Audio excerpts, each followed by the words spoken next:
This was probably the scariest thing to happen to me in real life. It took place a couple months ago while I was sightseeing the West Coast. I was visiting a small, quiet beach town in Oregon called Newport. It's basically situated on a cliff, and then down below is the beach. The beach itself is basically empty, and it is huge. It goes on for endless miles and seems like something out of a movie. I've never seen something so vast in my whole life.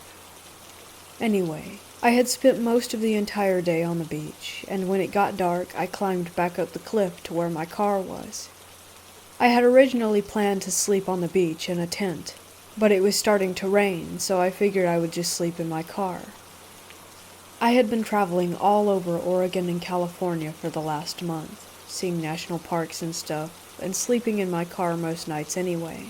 And this was literally the perfect, quiet little beach town, so I figured no big deal. I got to my car, which was parked in this public lot for beachgoers at the top of the cliff. But next to my car was the sign that said no overnight parking that I hadn't seen before, so I figured, dang, I guess I'll just go to another spot close by. So I looked on the maps on my phone and saw that 10 minutes away on the outside of town was a nature preserve. As I mentioned earlier, I had been staying at national parks and stuff, so I figured that it would be a nice place to sleep. The weather was beginning to get significantly worse, and I figured I should hurry. I drove there pretty fast, and by the time I did get there, it was completely dark and storming. I entered the nature preserve, which was a single road that followed the cliff line on the coast for a couple minutes with nothing but trees on one side and beach on the other. No cars, no houses, no buildings, no people for what seems like forever. As I drove down the road a little ways, I began to feel uneasy. It all seemed a little creepy, and I felt really alone, but the moon was shining bright through the clouds and the beach was visible, so I figured I was all right. I found a great peak spot on the cliff overlooking the beach and decided to back my car up on it and rest. I opened up the back of my Jeep and climbed in and went to sleep. After a few hours, I woke up. I wasn't sure what had caused me to wake up, but there I was, awake. By this time, the storm had turned into a full-blown monsoon. I could barely see out my windows. The rain was so thick, but I could hear the waves of the ocean down below crashing against the beach, and the wind was blowing so loud that my car was shaking. I noticed water was pouring in through the cracks of my Jeep, and I tried to reach for my phone so I could turn the light on, but I realized I left it in the front, which was blocked by all my luggage, and the only way to get there was to open up the back and step outside. I was about to open the latch and let myself out, and that was when I heard it. Laughter. It sounded like a child at first, playing, but soon I realized it had to be someone older. They had to be close to the car, too, because it was raining so hard there's no way I could hear it if it was far away. I figured it might be a cop telling me to move, but then again, it had to be like 3 or 4 in the morning, and why would they be all the way out here in this weather anyway? I froze to listen, and then I could tell that it was getting closer. I obviously wanted to look up to see, but the way my Jeep was parked was backing up to the end of the cliff facing the beach, and my luggage was literally stuffed all the way through the rest of the vehicle, blocking all side and front windows. I was crammed in the way back, so at the time I was literally trapped and could only see out the back window. It was at that moment that I realized how helpless I was. Her voice grew louder and louder. I could tell now that it was in no way a cop.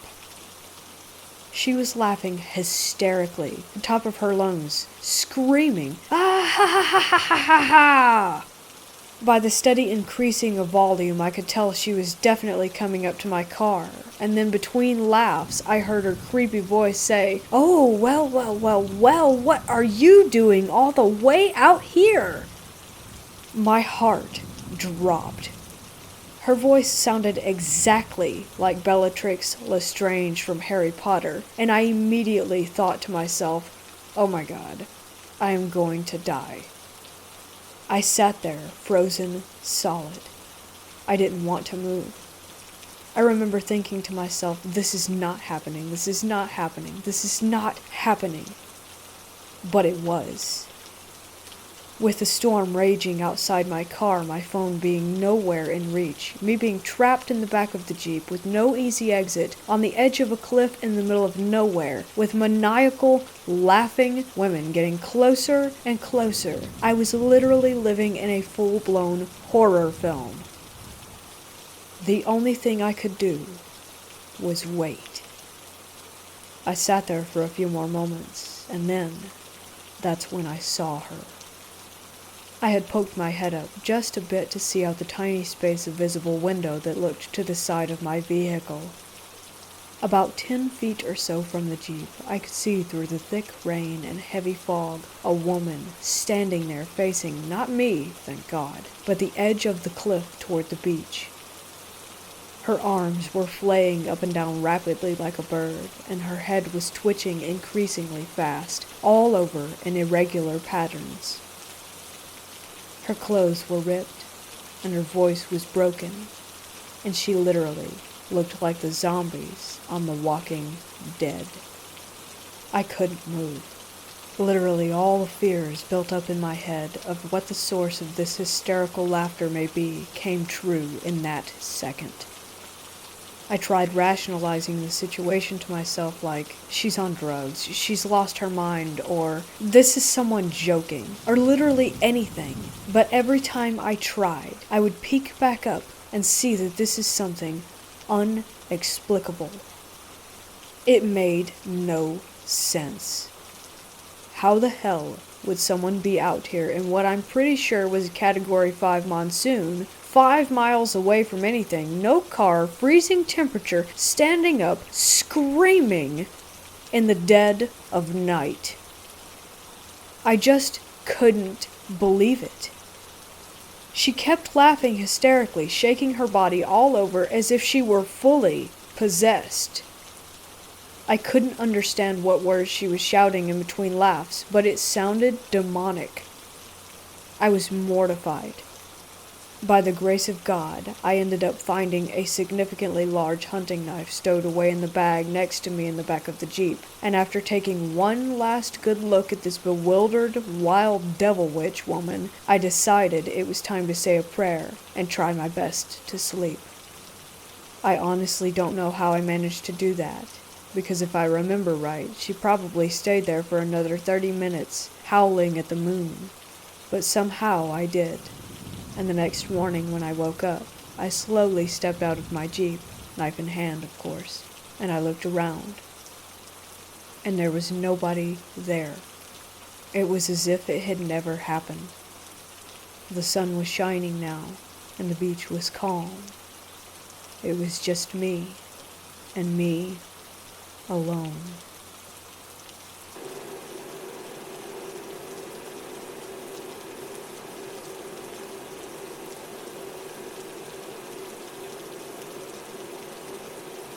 When I was 13 or 14, I was staying in a hostel in Ireland.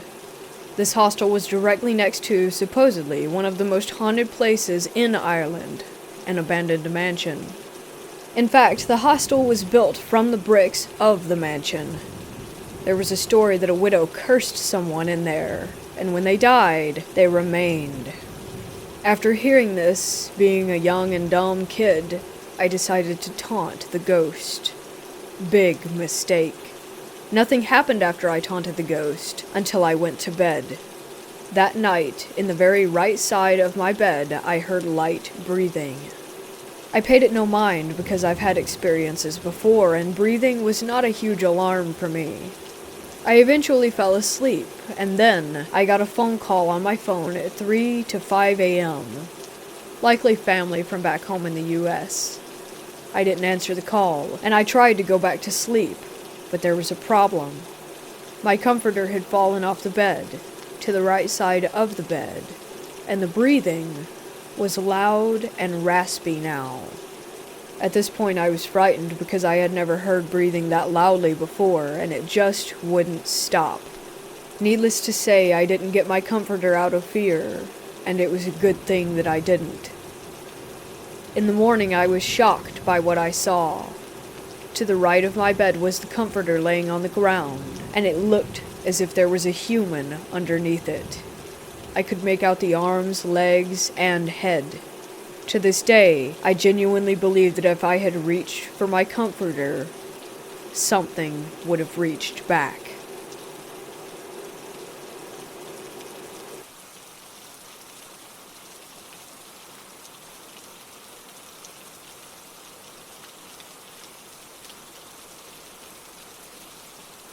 When I was about 12, I'm now 23, I lived in a relatively large, run-down house. I don't know much about its history, but I do know that it was built in 1936, based off of a newspaper that my family found in one of the walls during a renovation. I believe it had about 17 separate rooms, a fact that I was obsessed with when I first moved in. I just liked counting things. These rooms included 2 basements. One was right near the garage with an old door that went down to a concrete cellar where you could access some of the ducts to the house. And there was one within the house that held the laundry room and a storage room. My bedroom and the bedroom adjacent to mine both had crawl spaces going into the walls, 2 of which I covered with dressers.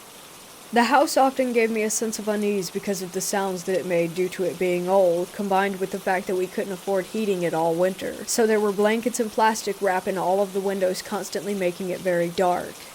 Being alone in it was just scary for some reason.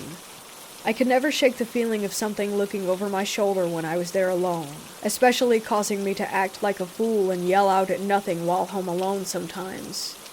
Honestly, I'm not sure what caused that, but I'm sure that it had to do with the level of darkness within the house, due to there being no natural lighting and my tiny adolescent brain conjuring up demons just because the house had been settling or something of that sort.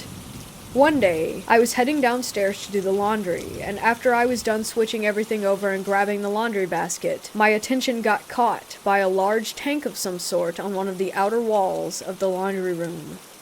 I'm not sure what it held. It wasn't a water heater, but it may have been some sort of reservoir back in the day. It was very, very dusty, since no one ever went near it or touched it at all. Covering the tank this time were dozens of handprints, small to large, and also ones with much longer fingers than a normal hand. I'm not sure if it was due to dragging down, or the hands were just like that.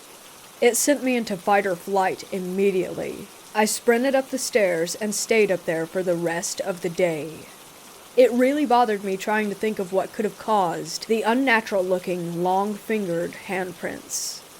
I scared myself a lot thinking about it.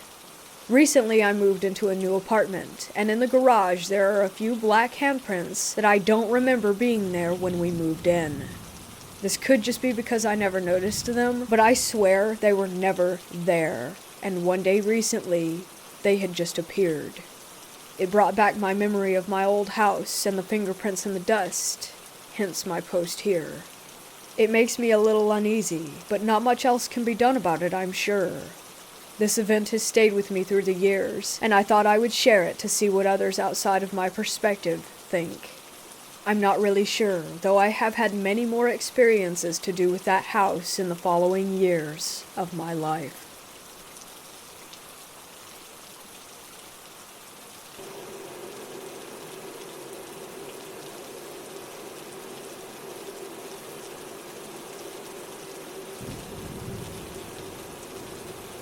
This story took place in the mid-2000s in Malaysia, when the Nokia 3310 was still a thing and teenage idiocracy was the ruling personality. I was only 14 at the time, and while introverted, I had a group of friends who were mostly in their late teens and early 20s. While this may seem unusual, it is somewhat common for Malaysian teens to have friends with considerable age gaps. One day, this group of friends decided to visit some abandoned flats and condos from a failed development project. The reason? They wanted to try their hand at ghost hunting. Not wanting to be called a coward, I naturally took up on their little excursion. It was planned that we would visit these supposedly haunted buildings on a Thursday night. The night rolls around and there we were, 20 people, including myself, arriving at the abandoned flat.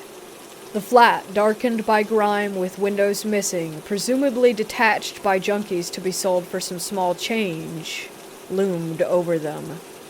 Group by group, we entered, flashlights drawn. As I recalled, it was around 10 p.m. Slowly we made our way up the floors, exploring each unit, calling out to whatever might be residing there. The men's group had splintered into their respective groups, their hushed conversations, callings, and the occasional bouts of snickering and laughter echoing throughout the apartments.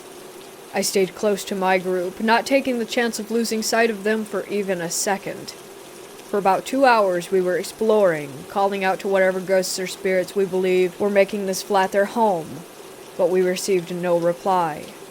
At this point we were tired, bored, but most importantly, hungry.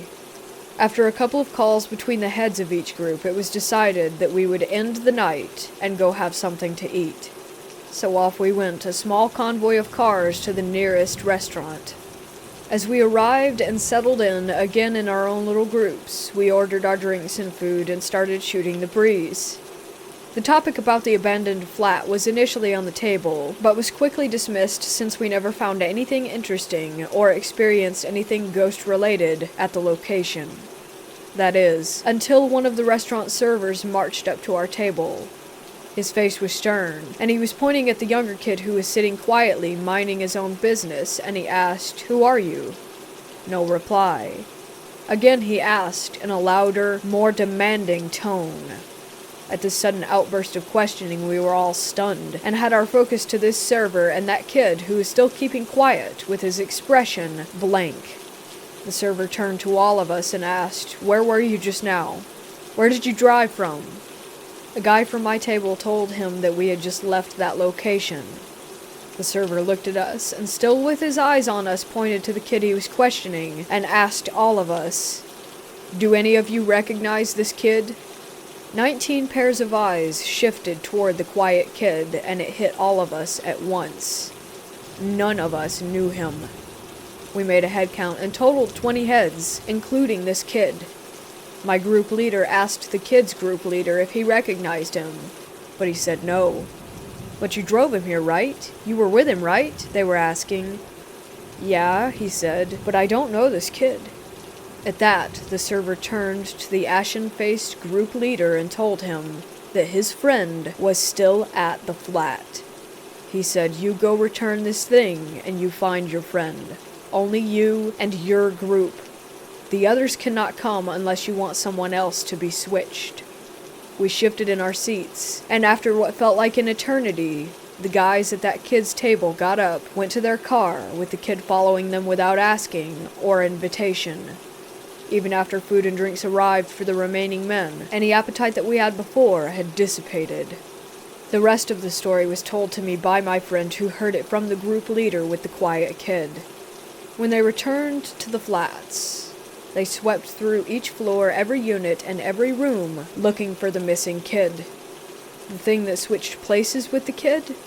The entire group dare not look its way, as it tailed behind them while they searched. They felt its presence as they climbed the floors, sensing it growing more and more incensed as they neared the top. It took them about an hour before they found who they were looking for, passed out in a room on one of the upper levels. When they found him, they felt the malicious anger of the presence vanish, and then they mustered the courage to look over their shoulder. The kid was gone. They didn't hesitate in getting themselves out, not even bothering to fully awake the passed-out kid and ask about his condition. One of the bigger guys grabbed him and they all ran, each of them praying to whatever they believe in to protect themselves from whatever resided in that abandoned flat. They got to the car, practically throwing the kid they found in the back seat, and after the engine sputtered to life, the driver buried his foot into the gas pedal and they sped away. As I recall all of this, I remembered a conversation that I had with one of my Malay friends who is a little serious on matters of the occult. His stance when it comes to them: we don't disturb them, they don't disturb us. So don't go snooping around in their territories.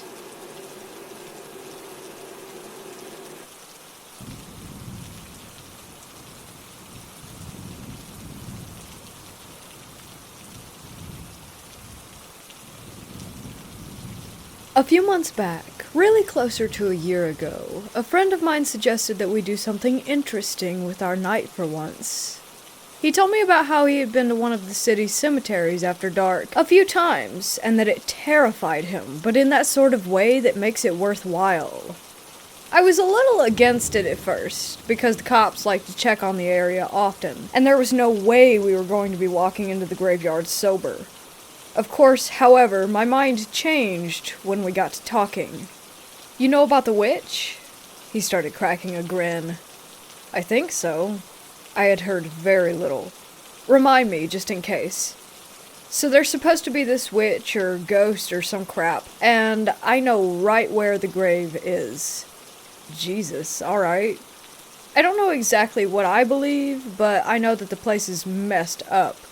He paused, thinking hard. I said, "I honestly don't believe in anything, but a dark graveyard is scary anyway. Definitely need to check it out sometime if we don't get to it tonight." He popped up with, "Oh man, I just remembered there are these dead kids." "What?" "There's a bunch of graves together for this one family, and a bunch of them are these kids. That spot is extra creepy. They're all old as hell, from like the 1800s or something." "Well, I guess we gotta go see all of it." We pulled into the lot when the sun was setting and decided to smoke a little bit in the car since we had time anyway. As we smoked, the whole place emptied out, and we were the only ones in sight. By this point, we were at a comfortable level of dissociative perfection, so we brought just a little bit of it with us. And, of course, my pack of cigarettes, which is no longer a habit of mine, but at the time was a means for managing stress. So, off we went, with a bit of sun still shining and one single truck riding through the cemetery. We figured it would be good to wait for the truck to leave, assuming it was a worker watching for any unwanted guests.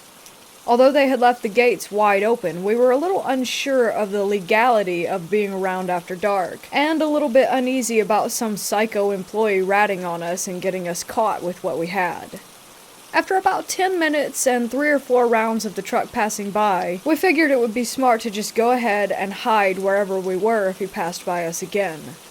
We made our way down the main hill that leads into the center of the cemetery, and we noticed a chill that seemed to pass as we entered the real part.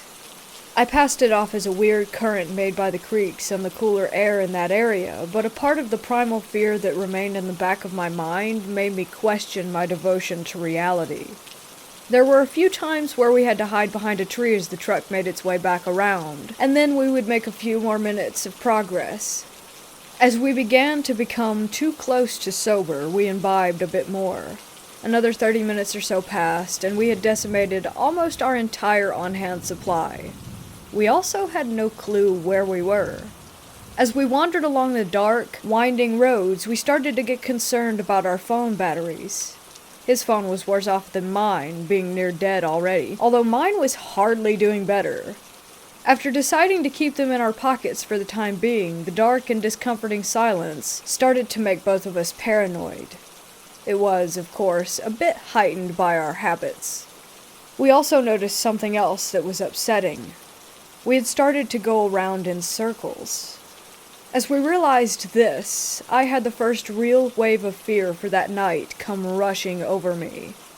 I could swear that someone was inside one of the mausoleums with their face just barely out of view and moving around in the shadows. Dude, do you see that? On instinct, I grabbed for my inhaler. "What? What the hell are you talking about?" my friend said. "In that, right there." I looked toward the window rather than pointing. I swear to Christ, I just saw someone in there. I saw the shadow of a face. My friend brushed me off. "You're just freaked out because you smoked too much. It's nothing. Come on, we need to get to the witch, and then we can get the hell out of here." "You still want to go see that?" "Well, yeah. If you don't want to, that's cool, but I'm gonna. I mean, alright, I'm cool with doing that, but I'm just getting a little out of it." About 3 cigarettes and another hour later, we heard something unnerving. At first, we assumed that it was a bunch of drunk teenagers, based on the volume and range of noises being made. Walking further, we found a sign for construction, and being high, we thought it made perfect sense that a group of construction workers must be around.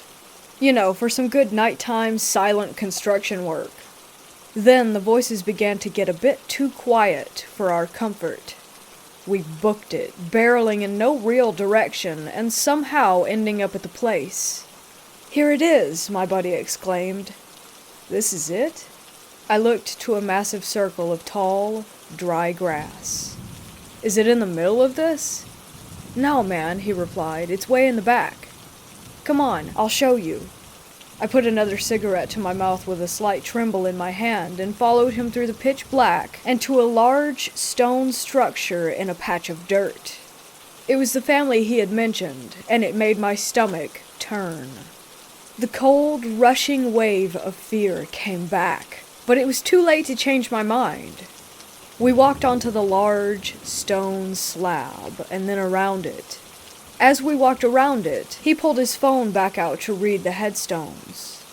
I was nervous with his light being on at this point, after being near those people that we had seen.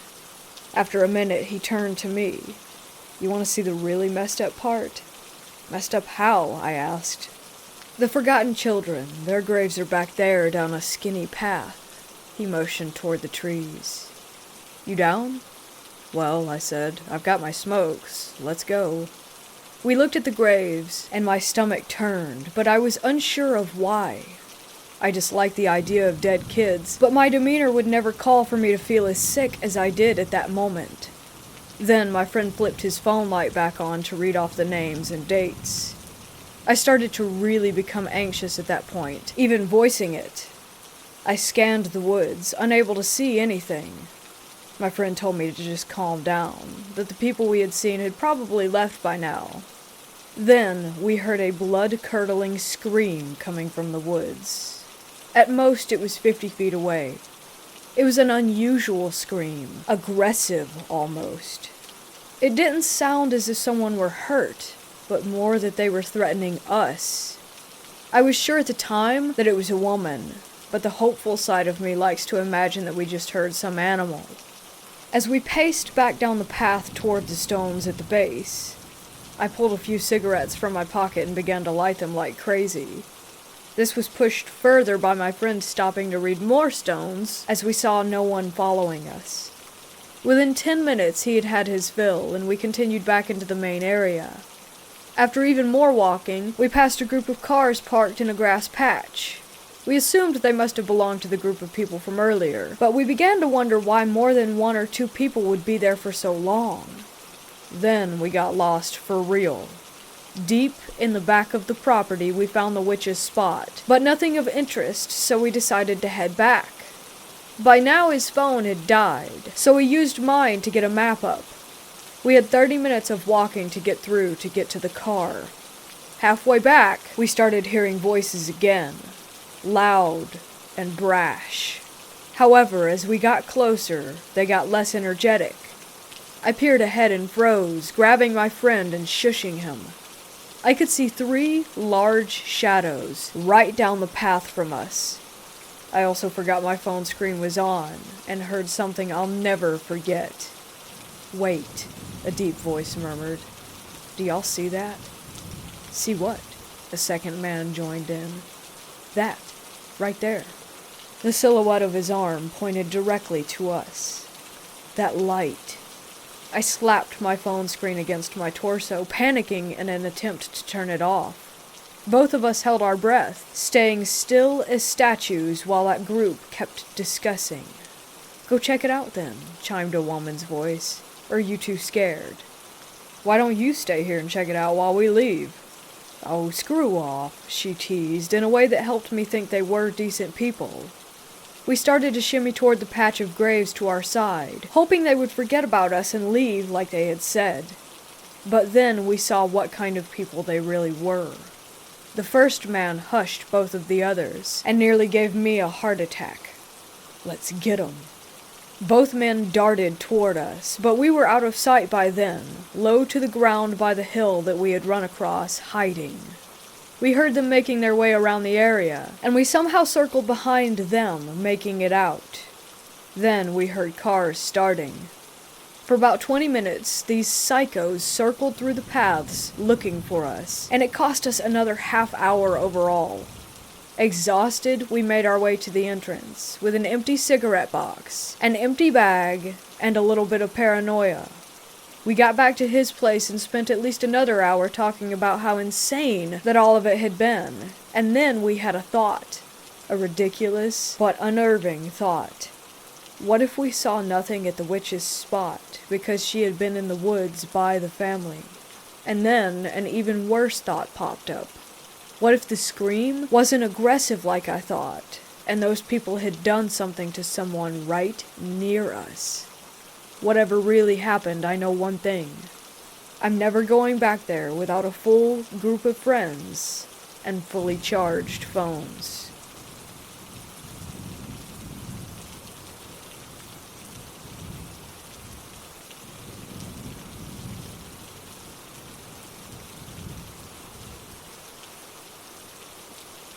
I live in the basement of my parents-in-law's house, and my wife never goes down to my room. I'm almost always in there alone. Since I've lived there, a few things have been happening that I dismissed as ventilation or something or other, such as my door slowly creeping open. Frankly, I wouldn't even have noticed something opening if it weren't for the green indicator light of something I have plugged into the wall outside my room. At night, if I have to leave my room, I exit and make an immediate left and dip into the bathroom. I can almost always sense an entity in the living area or bar area of the basement. This feeling is compounded when I exit the bathroom and my reflection appears on the wall of our sliding doors. Sometimes, I do not have a face in my reflection. I quickly re-enter my bedroom and shut and lock the door. Some nights there's a knocking from within my mattress that wakes me up, usually between 3 and 3:15 a.m. I have no way of dealing with this other than risking it and fleeing upstairs to my son's room. My son, 3, has autism and frequently says, "That's scary," over and over in the basement while looking toward the bathroom and living areas. The light switches that I have access to when leaving the room frequently cease to function right when I need them, or will flicker out almost violently as I'm on the staircase halfway up and out of the basement. I can hear rustling in the middle of the night sometimes as well, and I occasionally convince myself that it's just a mouse. Lately, this has graduated to the sound of footsteps in the ceiling in the middle of the night. Most recently, when I heard these footsteps, there was no one home but me, and I searched the house wielding a knife for an intruder to find no one home. I think that this entity is aware that I know it exists, and I interacted with it via the mirror once, and it contorted my face.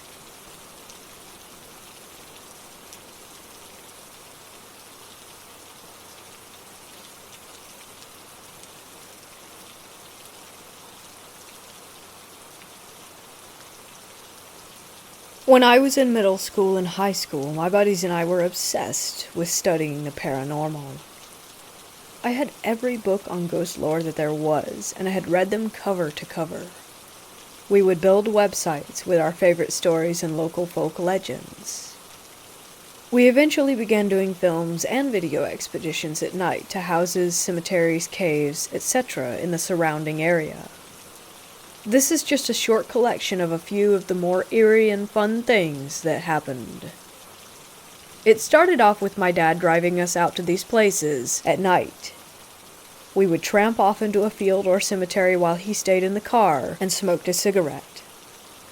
I remember one night we walked up a hill into a graveyard and immediately heard howling coming from the area to our right. 2 of the 4 of us freaked out and immediately headed back to the car. My buddy and I recognized it as a pack of coyotes and decided that they were more afraid of us than we were of them. There was still something that caught his eye, and from our left, behind us at this point as we were distracted by the coyotes. He tore out before I had a chance to see what it was, and I was too slow to realize that I was standing alone in the middle of a graveyard in the middle of the night in the middle of nowhere. When I turned around to see what the commotion was, I saw something that wasn't terrifying so much as befuddling. I heard the quick scamper of something relatively heavy running through the forest on the edge of the graveyard roughly 20 feet away. I shined my flashlight on it, thinking that it was a deer, and I could see instantly that it was not. It was nothing. Not nothing as in there was nothing there. Nothing as in I could clearly see it kicking up leaves and hear the noise and even feel the vibration as it ran. But it was as if someone invisible were running through the forest not 5 yards away from me. I turned around and walked back to the car at that point, and haven't been back since. Later, when I got my license, I would drive us out on our own. One of our first treks was to the big house on my 16th birthday. We had to walk through about a mile of cow pasture to get there, but it was worth it. This was a classic haunted house with twisted stairways and decrepit fireplaces and a spooky attic. We had entirely too many people with us at that point, so it eventually devolved into me telling my best scary stories to guys laughing nervously and girls shrieking. We left after maybe an hour of exploring with nothing but some pictures of orbs and stuff to take back. My buddy the ghost hunter and I hung back when everyone else had left, walking a few yards behind. I suddenly got the feeling that we had left someone and did a quick head count of those in front. Nobody was missing. I looked behind at the house on top of the hill and saw a candlelight flitting from window to window in the attic. We sped our steps up a bit and caught up to the group without looking back again. To get to the big house, you have to go through a cemetery where a moderately famous Confederate officer was buried by the name of Champ Ferguson. My buddy and I decided to go back to this cemetery due to the violent nature of his death. He was hanged for treason in Nashville, and do some looking around. We took our flashlights and our camcorder. You have to park at the bottom of a small hill and climb some stairs to get into the small cemetery, and we made our way back into the very back where the officer's tomb was.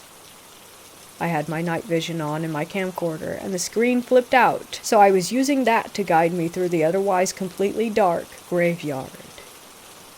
My friend had a flashlight that he was using, and I had mine in my pocket. We always checked the batteries to make sure that everything was working well before we left on these excursions. As I knelt down beside the headstone and was reading, the light from my friend's flashlight went out. I asked him to point it back in my direction to illuminate the faded text, and he said that he couldn't. It had died. I gave him mine, and he tried it, to no avail. Suddenly, the camcorder went out as well. We were in the middle of the dark with no one around for miles. We did relatively well staying calm. We had to grope our way around the tombs to get back to the road, all the while with the intense feeling of being watched from multiple sides. I almost broke my ankle when I got back to the small retainer wall and forgot about the steps in my hurry to get back into the safety of the car.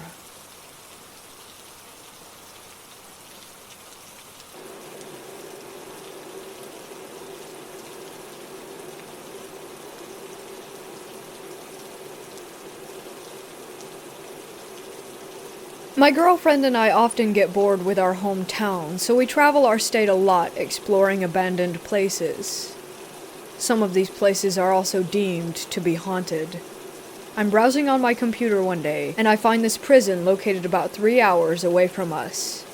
We decide to drive out there on the upcoming 4th of July because we figured that no one would be there for the holiday. This prison was very large, with 10 or so buildings ranging from cell blocks to indoor workout areas. All of these buildings were surrounded by guard towers and fencing that was impossible to enter without breaking the chain links. We parked behind these trees in the front parking lot and walked up to the main building entrance used for prisoner intake. Lucky for us, the front door was simply opened, and we could have just walked right in. We passed through that building, and here we are now inside the prison itself. It's a very large, open space with sidewalks and courtyards connecting the buildings. However, there were little things that seemed off about the whole place. Dead crows that lined the sidewalks were the most noticeable. It was like they flew over the prison and just fell out of the sky. Even the graffiti was made up of weird symbols that we didn't understand. We passed all that a little on edge now, and as we walked, I saw letters on the buildings. A, B, C were regular cell blocks. When we passed B, I thought to myself that we should check it out because B is the first letter of my name. Odd thought to have, but I went with it. The cell blocks formed the shape of a T, and in the middle of the T was a guard station with a ladder leading them to the second floor if they needed to go up there without having to interact with the inmates. This upstairs area connected to a hallway that led to a boiler room and a door with stairs leading down the side of the building. I walked up those stairs and past the boiler room, but I stopped dead in my tracks when I got to this hallway. I shined my phone flashlight into the hallway, and even though it was daytime outside, my light only went 1 inch into this area. I felt myself shiver even though I live in the south, and it's 90 degrees outside. I ask out loud if anyone is here with us to make yourself known. I'm sure this was a mistake, but I didn't mean it negatively. I just felt compelled to say it. From this pitch-black darkness, I hear a noise that sounded like something scurrying away, such as a small animal. I figure that's all it was that made me nervous, when all of a sudden I hear footsteps full-on sprinting directly at me. It sounded like whatever it was had massive feet and could run unnaturally fast.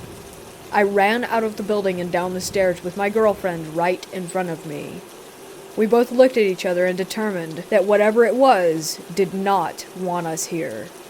We ended up walking around just a little bit more to other parts of the property, but we felt watched the entire time.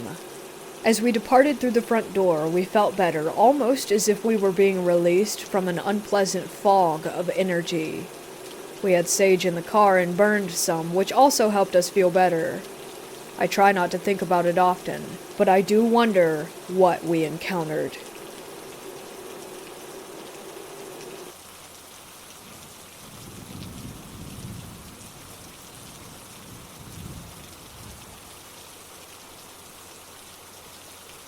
Rock Island is a state park located on Lake Michigan at the tip of Door County, Wisconsin.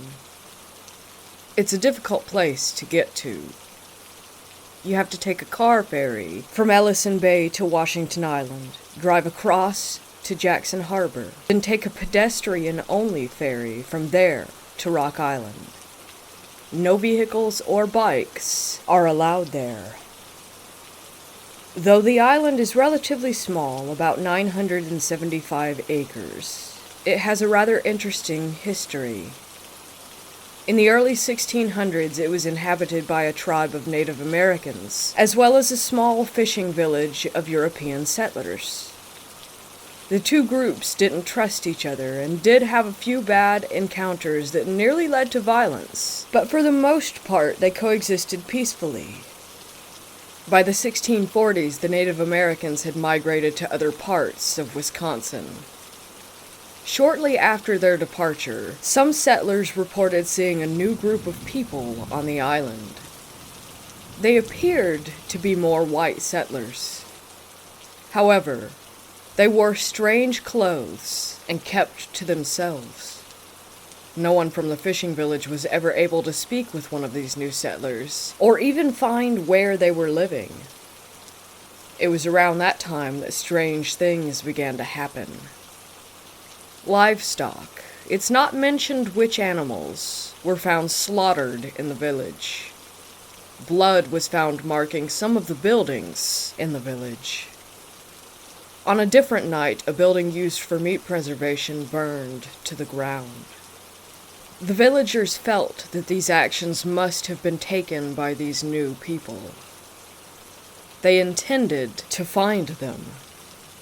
After a thorough search of the entire island, though, including the wooded inland area, not a single person was found. The strange occurrences seemed to stop soon after the search, and none of the settlers were ever seen again. In 1836, a lighthouse was built on the northern part of the island. After construction was finished, it was inspected, and the report read, "The material of which the lighthouse and dwelling are made are of the best quality, and the work was done in a substantive and workmanlike manner." David E. Corbin was appointed the first keeper of the light on December 19, 1837.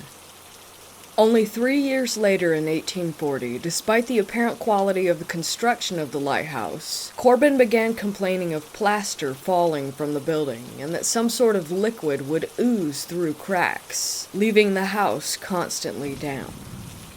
Corbin was totally alone most of the time in the lighthouse. Some said that when visiting him he would stare at a certain wall, and sometimes spoke vaguely of the other visitors. In 1845, after 8 years of relative solitude at the lighthouse, an inspector visited the lighthouse keeper and determined that while Corbin was fulfilling his duties, he was behaving strangely. The official report says that the inspector ordered Corbin to take a 25-day leave of absence to find a new wife to live with him at the lighthouse. However, some think that the inspector was startled by Corbin's mental state after the years of isolation and thought it would be best that he spend some time away from the island. In 1852, Corbin reportedly fell ill and died that December in the lighthouse. He was buried in a small cemetery just south of the structure.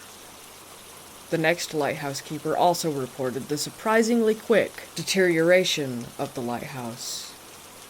Some friends, having visited the new keeper at his dwelling, said that he would talk of seeing things in the house at night, but would not elaborate on what it was that he had seen. In 1858, after only 22 years of service, the original lighthouse was torn down, and a new one was built. From that point on, the lighthouse keepers were required to have an assistant keeper or family member stay with them. No odd events were further reported in the lighthouse logbook outside of strong storms and occasional shipwrecks, with the exception of January 20th, 1876. The keeper at the time, named Betts, reported that he saw 2 men attempting to row to the mainland from Washington Island. He wrote that a terrible storm came up shortly after their departure, and that they had never made it to their destination. Over 3 months later, on May 3rd, 1876, Betts wrote, "The 2 men who were lost last January have been seen several times. Once from Caney Lighthouse and once from Jacksonport. The men were apparently frozen stiff and sitting upright in the boat among a mass of ice. At last account, they were still adrift. There is not much hope that they will be found and buried." By 1900, most of the island's inhabitants left for better fishing areas. In 1910, a successful business owner and investor named Chester Thorderson purchased all of the island, with the exception of the land occupied by the lighthouse. He used the island as a private summer retreat from his business in Chicago. Thorderson is responsible for the unique and mystifying buildings and structures that remain on the island today. On the south end of the island, he built a giant stone hall containing a boathouse on the lower level. A stone water tower was constructed on the east side of the island, and an imposing wooden gate was erected to the west. The Great Hall was used as a library to store Thorderson's immense book collection. He owned over 11,000 books, and it's rumored that his collection included some very rare volumes on the occult. Thorderson died of heart failure on January 6, 1945, and some have speculated that he actually saw something which scared him to death. The history I've provided here has been to give context for the experiences that I myself have had, directly or indirectly, on Rock Island. In August of 2021, I took my first and last trip there. After taking the 2 ferry rides, I arrived at around 2 p.m. I had booked the remote campsite E, which is a backpacking site that's a little over a mile from the dock. I took my time enjoying the scenery on the hike to the camp's location, taking a couple of breaks also due to the weight of my pack. I was definitely packed more than necessary for camping.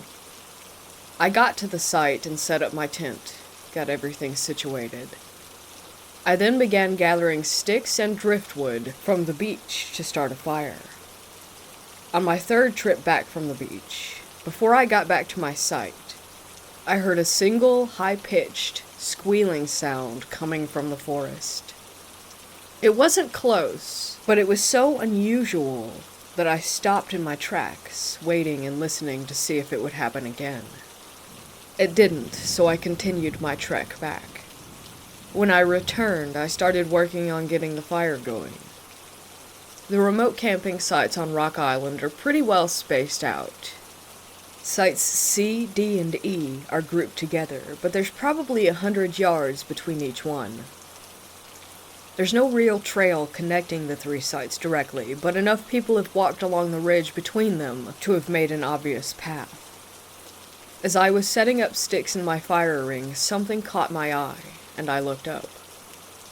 A fair distance away, it could have been at Site D or a bit further, there was a person running in my direction. My first thought was, well, that's odd, because like I said, it wasn't even really a trail that they were on. Then my mind went to, there must be something wrong, that this person must need my help. They got a little closer, and it looked like maybe it was a woman in loose gray clothes, maybe wearing a hoodie. It was still too far away for me to be able to make out any real details. I quickly rose from the crouching position that I was in, and just as I did, I heard that high-pitched noise again. It was behind me, and it was much closer this time. This startled me quite a bit, so I turned around to look behind me. I scanned the trees for a couple seconds, but didn't see or hear anything. I turned back around, thinking that the running person must be getting close, but now they were gone. Again, I stood there and scanned the trees. They were nowhere to be seen. I was so confused that I stood frozen there for a few moments. It was all very weird, but I was able to reason it out in my head that it must have been a fellow camper from Site C or D who had been running for the pit toilet located a couple 100 yards west of the sites. I tried to forget about it, but it was really bothering me. I did not like whatever that noise was, and I just felt really off about the entire thing. After some effort, I let it go and got my campfire going. I ate a quick meal and drank a few beers, then decided to go for a little walk. I hadn't been to Sites C or D yet, so I thought that I would check them out, see if I did have some neighbors camping close by. Site D was empty. I did see the path that led from the site to the main trail and pit toilet, so that made me feel a little less uneasy. I figured it was maybe someone from Site C who took a wrong turn and wound up taking the long way around by going through Site D to get to the main trail. It didn't make a ton of sense, because I probably still should have seen them, but it still made me feel a little bit better. I continued on to Site C and saw that there was a tent set up. I really didn't want to bother anyone, but I thought I would go over with the excuse that I would introduce myself as their camping neighbor, and see if anyone looked like they might have been the runner from before. I came up to the site and saw a couple sitting at a picnic table. Neither of them appeared to be the person that I had seen. We went through our social formalities, introducing ourselves to each other. They were probably in their mid-30s, both very nice and both very drunk, but quiet drunk. I didn't ask about the runner or the noises. I thought it might be weird. I wished them a good night and walked back to my tent. When I got there, I smoked a cigar and had a few more drinks. It was getting dark. It started out as a perfect night. The sky was clear, and I just hung out looking up at the millions of stars hovering above. I felt calmer about everything and decided to get some sleep. It had been a long day, so I passed out almost instantly. At nearly 2:30 a.m., I was awoken by a huge boom of thunder. The sky had begun pouring rain. The wind picked up, and the temperature dropped. I love camping in the rain, but I do not love camping in a lightning storm. I was beginning to worry. The wind was whipping around my tent, and the ground shook from the thunder and lightning. I didn't feel great about being out there in a tent, so exposed. The storm only lasted for another hour, though, before it turned into a light, steady drizzle, and I was beginning to doze off. Just as I was nearly asleep, though, I heard the squealing noise, yet again. I opened my eyes wide and lay there silent in the dark. Then came another noise, this time much closer. I knew there were no really dangerous animals on Rock Island. There are deer, porcupine, but nothing like bear or wolves. Still, knowing that didn't do anything to reassure me. There was just something about that sound that made me incredibly uneasy, even paranoid. I keep calling it a squeal as well because that's the best description that I have for it. It sounded to me like a pig squeal. I honestly don't know that much about pig noises, but that's what I thought of when I heard it. An injured, angry pig squeal. I continued to lay in my tent and started hearing footsteps outside. It was still raining, so the sounds were a little buried in the sound of the rain, but it definitely sounded like a large animal or another human that was walking around. I sat up and took out my knife. In my head, I kept telling myself that it was fine, that there was nothing in those woods that could hurt me. I listened as the footsteps started moving away. Then I just sat there, still holding my knife, for about 10 minutes without hearing anything. I kept internally telling myself that it was just an animal, everything was fine, and that I was being stupid because I just needed to get more sleep. Just as I was about to lay back down, however, there was yet another squeal. This one was very loud and very close, as in right outside my tent. It felt as though my heart just stopped then and there, and a shiver went down my spine. My heart beat so hard that I felt my pulse through my entire body and could hear the blood rushing in my ears. It took everything in me to force the words, "Get out of here," from my mouth. I didn't shout, but tried to be as stern and mean-sounding as I could in the moment. I didn't hear any more footsteps or squeals that night, but I also couldn't sleep. I just laid there in the tent until eventually the rain stopped and the sun rose into the sky. All the time I kept reassuring myself and at the same time telling myself that I had to be being stupid.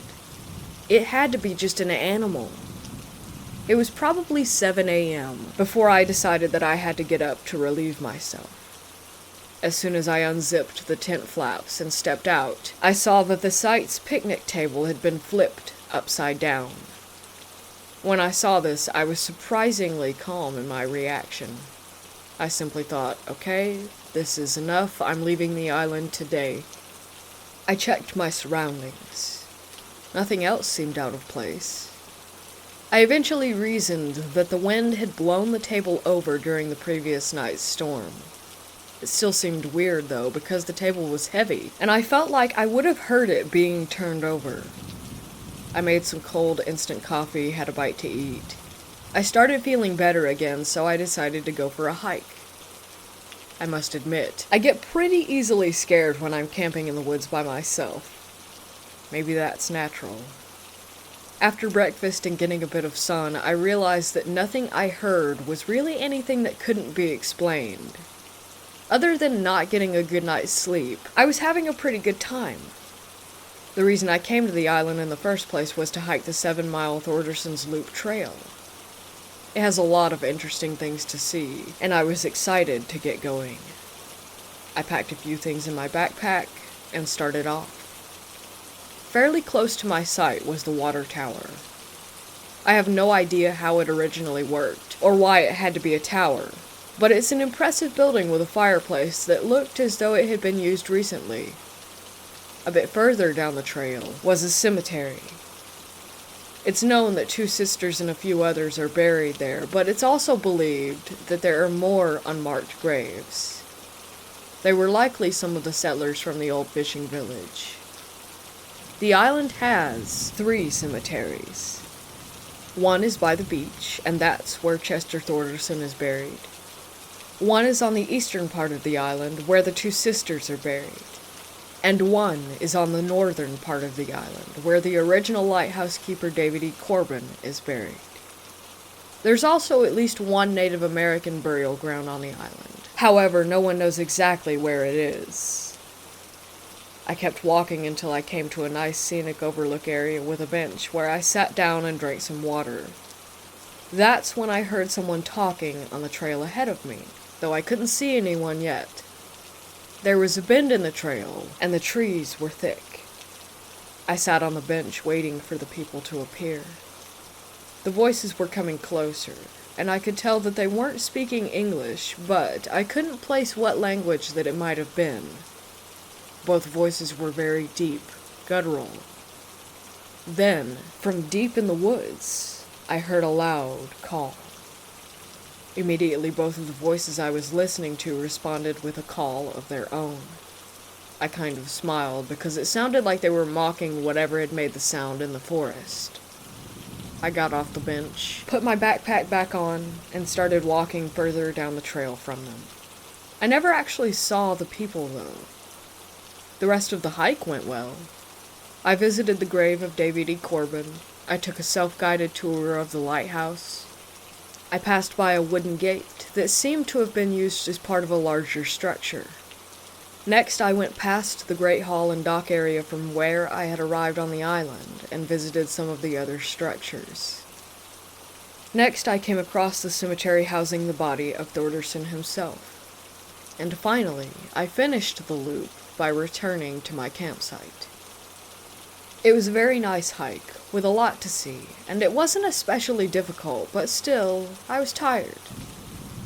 I did go down to Camp C and ask the couple from the night before about how they had fared during the storm, but they had already packed up and left. I was disappointed because I'd also considered asking them whether they had heard the squealing noises. The rest of the evening was uneventful.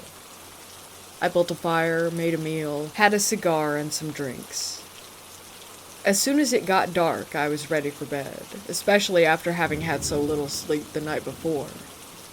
I got inside my tent and quickly faded out of consciousness. I might have been asleep for about 3 hours when I woke up suddenly, instantly alert. Nothing that I was aware of had caused me to wake up, but I felt that something was wrong. I sat up, and this part of what happened is difficult to explain. A feeling of complete dread washed over me. It was unlike anything I had ever experienced. It was as if something or someone was inside that tent with me, and I could feel its anger, its seething rage, its hatred of me. Something very bad was about to happen, and I couldn't do anything about it. I started to shiver uncontrollably. There was a smell in the air, that of garbage or rotten meat. It was so strong that I wanted to throw up. I couldn't even move, though. I was frozen, and even weirder is that I accepted whatever was about to happen to me. Like my brain was telling me that whatever was about to occur, even if it were death, that it would at least be relief. Then I passed out. At least, I have to assume that I passed out. That's all I remember anyway, until waking up around 8 the next morning. I opened my eyes to discover that I was laying outside my sleeping bag on top of it, and my legs were in an unnatural and uncomfortable position. I was on my back, with my left leg straight out, and my right leg was bent so that my foot was up against my left knee. My heart was pounding, but I kept telling myself that it was a dream, and that I was leaving right then. I packed up very quickly and started off toward the dock to catch the first boat off the island. Since it wouldn't be arriving until 10:30, I had a little time to kill around the Great Hall and dock area. I wanted to get away from that place badly, but I did feel a smidge better just being out of the woods where I could see other people. I sat down on a bench, a little to the east of the dock, and lit a cigar, just giving myself something to do while trying not to think of the night before. I was sitting a few minutes, scanning out over the water, when I was startled by someone saying, "Hi." I jumped and was embarrassed when the person came around apologizing, saying that they were just wanting to ask whether I had a lighter. I felt like an idiot, and told him that it was fine, that I just hadn't had much sleep. I tossed him my lighter and he lit a cigarette, then gave it back, and we began chit-chatting about the usual things that you would discuss with strangers. Where we were both from, the weather, and so on.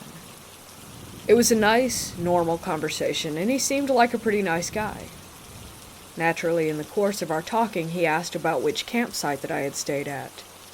I told him, and in response he explained that whenever he books a site, he comes to the island and chooses whichever spot that he wants, because the site requires the stay to be booked, but that you can actually camp wherever you want to because it isn't monitored.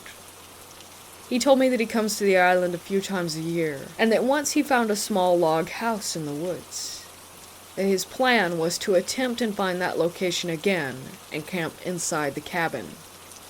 After my personal experience with only one time camping on the island under my belt, I kind of wanted to change the subject, to be honest. Then he asked if I had heard the screeching sounds. I knew that he was talking about the squealing. I told him that I had, and asked if he knew what it was. It took a second for him to reply, and when he did, I saw his face change.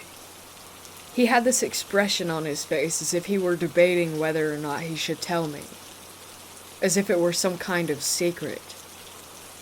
Then, in a calm and matter-of-fact manner, he told me, "A demon lives on this island." Under any other circumstance, I would have laughed him all the way back to the mainland. Not after what I had heard and felt, though. He looked at me and must have sensed my anxiety and fear, because he gave a quick laugh, asking me if I had seen anything at night. I told him that I hadn't, and he stared at me like he was trying to solve a puzzle. I felt like he could tell that I was lying, that I had, in fact, experienced something. At this point, I was officially ready for the conversation to be over. Then he told me that he had seen something in the cemetery in the dark. His face and mood changed again, like he was now trying to confide in me. I didn't want to ask what had happened, but I knew that he wanted me to, so I did, and when I spoke, my voice came out shaky. I could tell he changed his mind then about sharing with me. He actually looked at me with empathy instead, and told me that it was hard for him to explain. That if I was afraid of the screeching noises, though, that I probably shouldn't go near the cemeteries. I didn't respond right away, and then he said these 4 words completely without context or explanation. Keepers of the flame.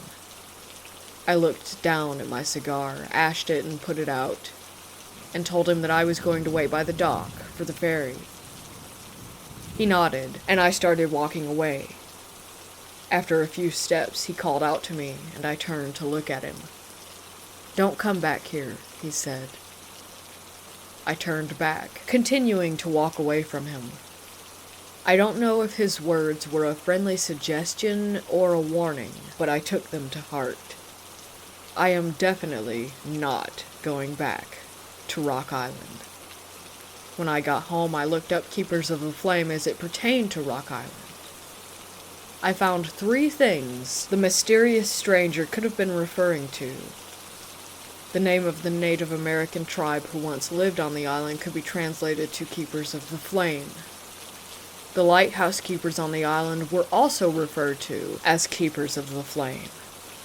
And then, there was a 19th century cult said to visit the island from time to time, who called themselves the Keepers of the Flame. I know hundreds of people visit Rock Island every year and have a great time camping, hiking the trails, and exploring the buildings. I can only say that in my humble opinion, if you've never paid the island a visit, stay away.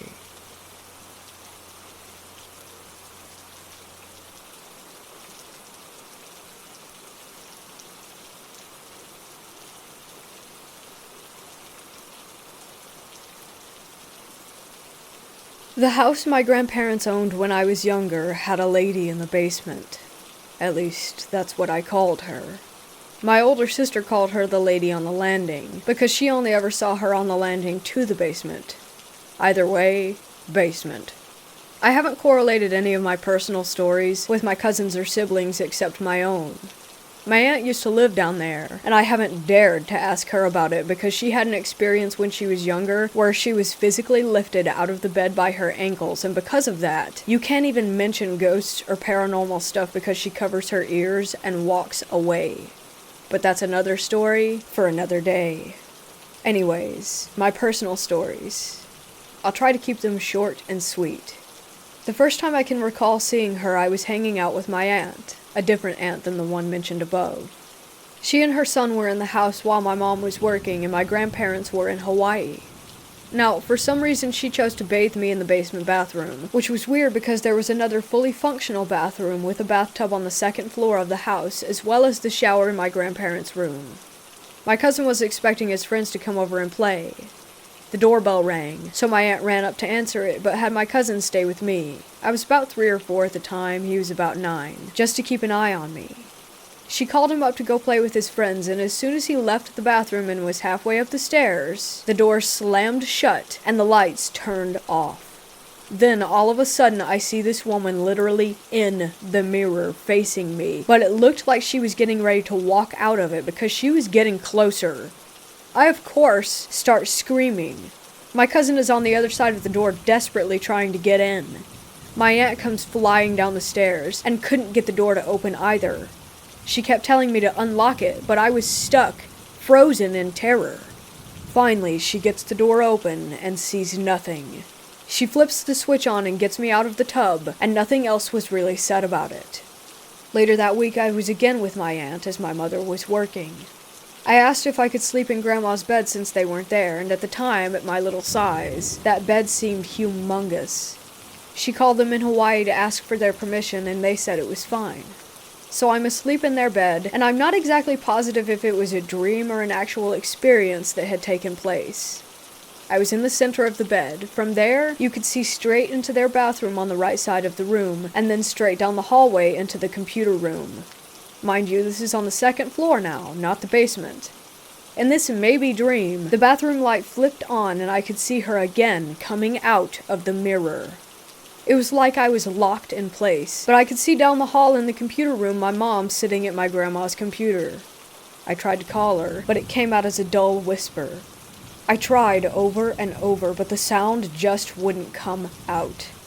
The woman actually made it out of the mirror this time, and got just a step out of the bathroom when I was able to get unlocked, and I ran down the hallway into the room where my mother was.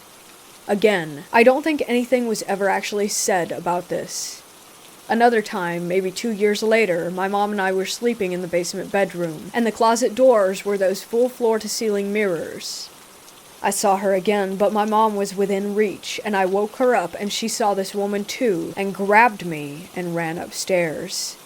I guess a more adequate name for her would be the lady in the mirror, but I've been calling her the lady in the basement for what seems like forever. I know for a fact that the cousin from the first story saw her on a number of occasions. My sister saw her, my brother saw her, and a couple of other cousins when they would visit from out of state. It really only affected us kids. Over the past couple of years, I've asked my mother if she remembers it. My sister, my aunt that would watch me, and then her son and everyone is pretty much on the same page of this was real. My mother's theory is that she was a family member from the past that just stuck with the family, and she didn't mean to be scary, she just was, because we weren't used to seeing that sort of thing. I asked my grandpa about it last week over text if he recalls me ever saying anything to him about her, and he replied, "No, and I'd prefer it if you didn't." Now, here's the kicker. My grandma passed in December of 2018. I had not seen the lady in the basement since that particular house. They moved houses, hell, even moved states, and I never saw her in any of the other houses. Not once. But after my grandma died, I saw her in the house that I was living in that wasn't even close to the original house where I first saw her. Now I'm wondering if my mom's theory on her being a relative that passed and just was attached to us is even true, and that when my grandma passed, she followed her, but made her rounds to say bye. Because right after I saw her at my own house, I called my sister immediately and she freaked out because she had seen her at her house the day before. I haven't seen her since, and I pray I don't see her again. Half of me wants to write a letter to the new owners of that house from my childhood and ask them if they have seen her as well.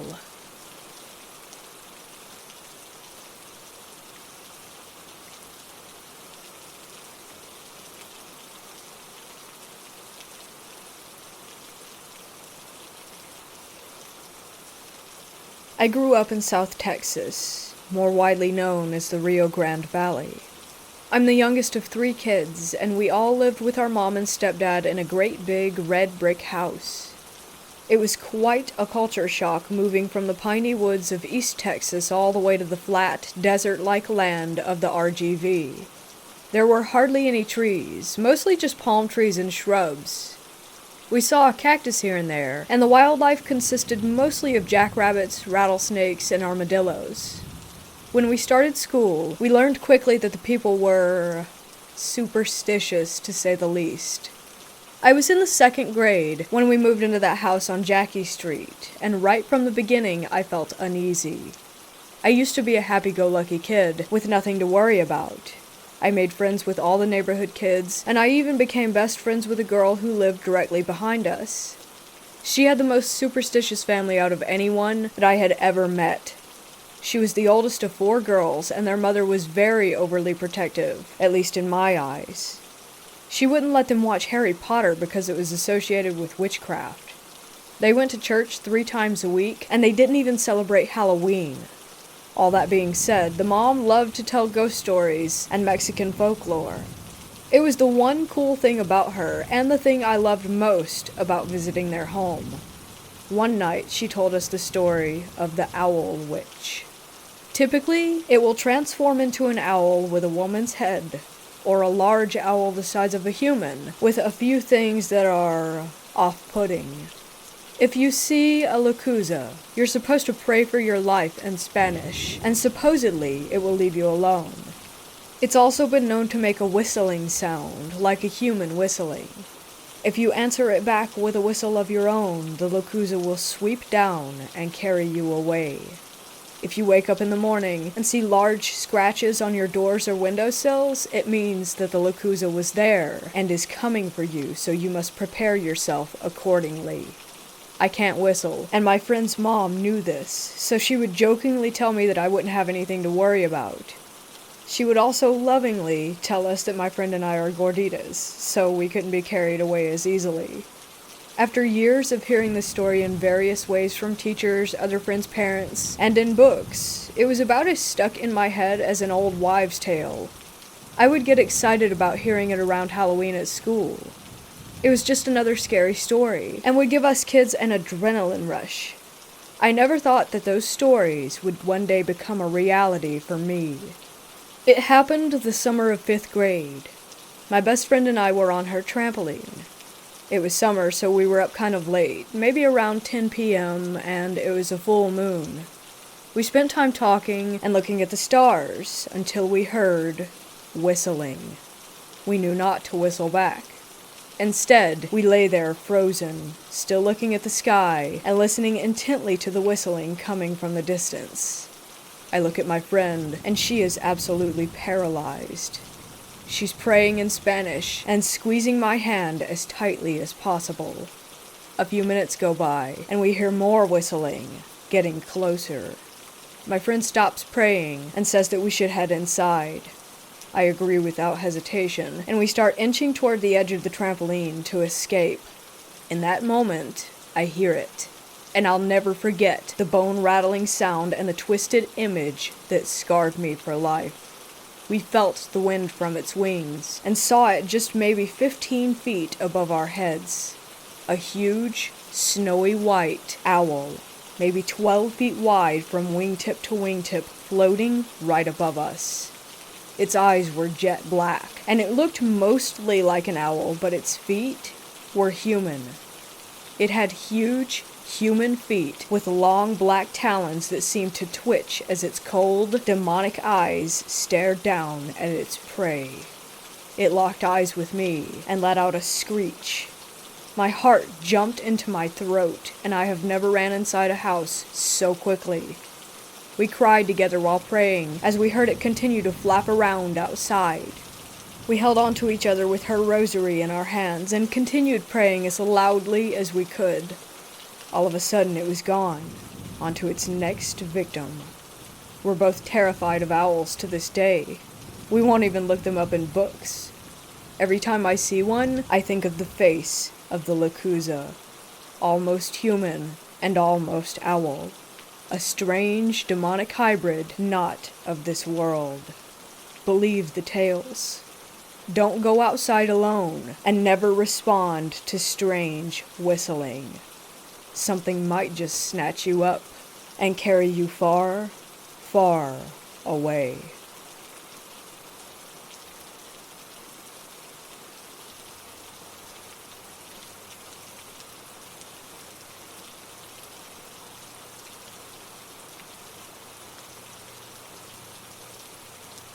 This happened about 9 years ago. My mom had made this friend who claimed to be psychic. I've never really believed that she was, but that's a completely different story to tell. Anyway, she said that she enjoyed going ghost hunting. Mind you, this is when Ghost Hunters was a pretty popular show, and my mom, sisters, and I decided that it would be fun. We didn't have the special equipment that they had, but we did have a video camera and a voice recorder. We were good to go. We visited several cemeteries that summer and got some pretty awesome footage, which I can share later. This one has always stuck with me. So, in doing research on where we should go next, I found a post about the cemetery in Lafayette, Colorado. It said supposedly that a vampire was buried there. The post said that some people believed this because he was from Transylvania, and a tree grew right up through the middle of the grave where they said his heart would have been. We decided to go. About 3 hours later, we showed up at this cemetery that looks more like a park. We get out of the car and begin walking into the cemetery, looking through all the headstones. Not very far into our walk, we come to the vampire's resting place. The headstone is a plain slab of concrete with a line down the middle and the name of the man, when he died, and where he was from. My sister, toting the video camera, comes walking up next to me and says, "So this is your stake, huh?" We didn't hear anything weird, and continued to walk around after that. The cemetery was pretty mild in comparison to the others that we had been to. The feelings weren't overbearing or scary. Suddenly, Sandy comes running toward us, whispering frantically, we have to leave right now, they're coming." She's the psychic one. Anyway, we start rushing back to the car, and suddenly these police officers on bikes come riding up. They gave us a warning, saying that the park was officially closed for the evening, but that we could visit during the day. We drove home and plugged in the camera to check the footage. We got to the part where Elizabeth had asked, "So this is your stake, huh?" A reply immediately came saying, "Yes, my stake." We went back several times to make sure that we weren't imagining it, but every single one of us heard those words. Skip forward a few years. I was taking my mom to the dentist, and when we got there in the waiting room, there was a book of the most haunted places in Colorado. Well, of course it piqued my interest. During her visit, I scanned the book, and about halfway through, I came to the page about the Lafayette vampire. The crew who investigated his grave had asked a similar question to Elizabeth's, and the response that they got, wait for it, yes, my stake. I started laughing. We were so sure that we had imagined it because we had wanted to hear it. But there's no imagining two separate groups of people who got the same exact response. If you ever get to Lafayette, Colorado, check it out. The cemetery isn't a scary or overly creepy one, but the response that you get from the vampire is real. The man or men in the grave weren't actually vampires. They were mine workers. And if I remember correctly, they died of the 1918 Spanish flu. They were poor and didn't have the money to send their bodies back to their homes for burial, so they are buried here. I hope you enjoy this one as much as I have for the last several years. It's definitely one moment or two that I will never forget.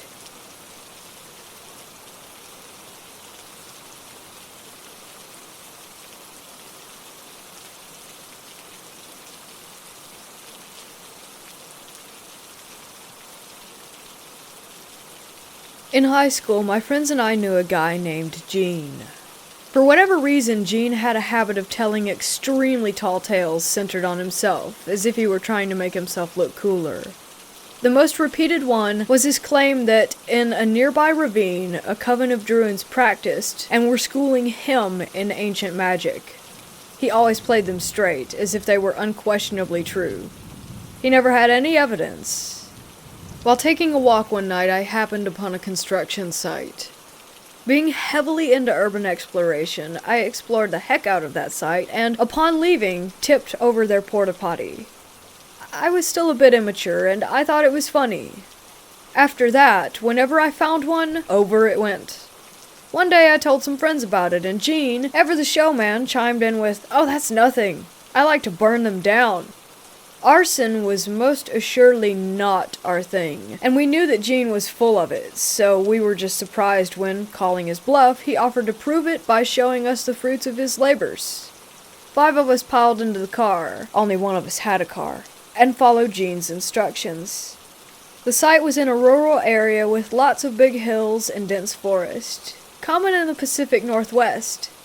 At a sharp elbow on a 2-lane road was a gravel turnoff leading maybe 100 feet into the woods to a gravel parking lot.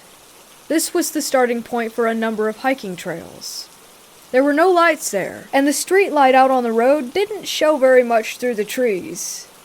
Also, there were no other cars. One of the trails began past a gate that was designed to keep off-roaders from the trails, and it took a sharp left turn from the back of the parking lot. The porta-potty had been about 30 feet or so up the trail, and on a later visit by day, we found out that Gene really did burn it into a puddle of blue goo. That night, we didn't make it there. We had a couple of flashlights, and we all started up the trail as a group. As far as I can recall, we never heard any noises, animal or human. We got about halfway to the spot, then all of us stopped walking. Someone whispered, "Do you feel that?" And we all bolted down the trail, piled back into the car, and got the hell out of there. Once on the road, we compared thoughts. I felt what everyone else did. The deepest, most intense, raw fear that I have ever endured. It was like we suddenly faced impending death. It clearly indicated, I need to leave right this instant. I can only guess that there might have been a cougar or something, as they've been known to attack hikers, but we saw and heard absolutely nothing. I've read that if a little voice in your head tells you to do something, it's a good idea to listen. Part of me wonders if Gene's porta-potty fire pissed off some forest spirit or something. I've been back to that trailhead a few times during the day to show friends where this happened. I've also brought a friend who's quote-unquote sensitive, as they say, and they didn't pick up anything. I've had a few odd experiences, including seeing a couple of ghosts, some strange lights in the sky several times, and some other stuff. This is the only unexplainable experience that I've had which was deeply scary.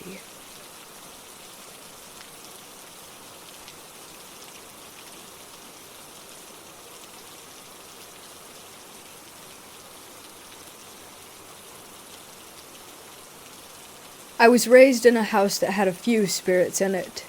My family are all skeptics and would always find a way to explain things. A few experiences, and then I'll get to the main story. 1. Our house had 3 stories, with technically 3 master bathrooms, 1 on each floor. The one on the main floor we used as an office. I would constantly hear someone walking around in the office at night, sinks turning on, toilets flushing, and occasionally taking. My parents would always say that someone was awake and making those noises, and the toilet and water running was just faulty pipes. 2. There would always be a shadow figure that would pace on the top floor. There was a balcony that overlooked the foyer, and I would usually see who I presumed was a lady in a dress, pacing back and forth. My parents just said that it was the shadow of someone outside. We were on a hill, overlooking all of our neighbors. I don't know how they thought this was possible. 3. I hated using the upstairs bathroom, which was my bathroom. I would hear talking and singing from that bathroom. When no one was home and I was in there, someone would bang on the door. One time I was showering and listening to music.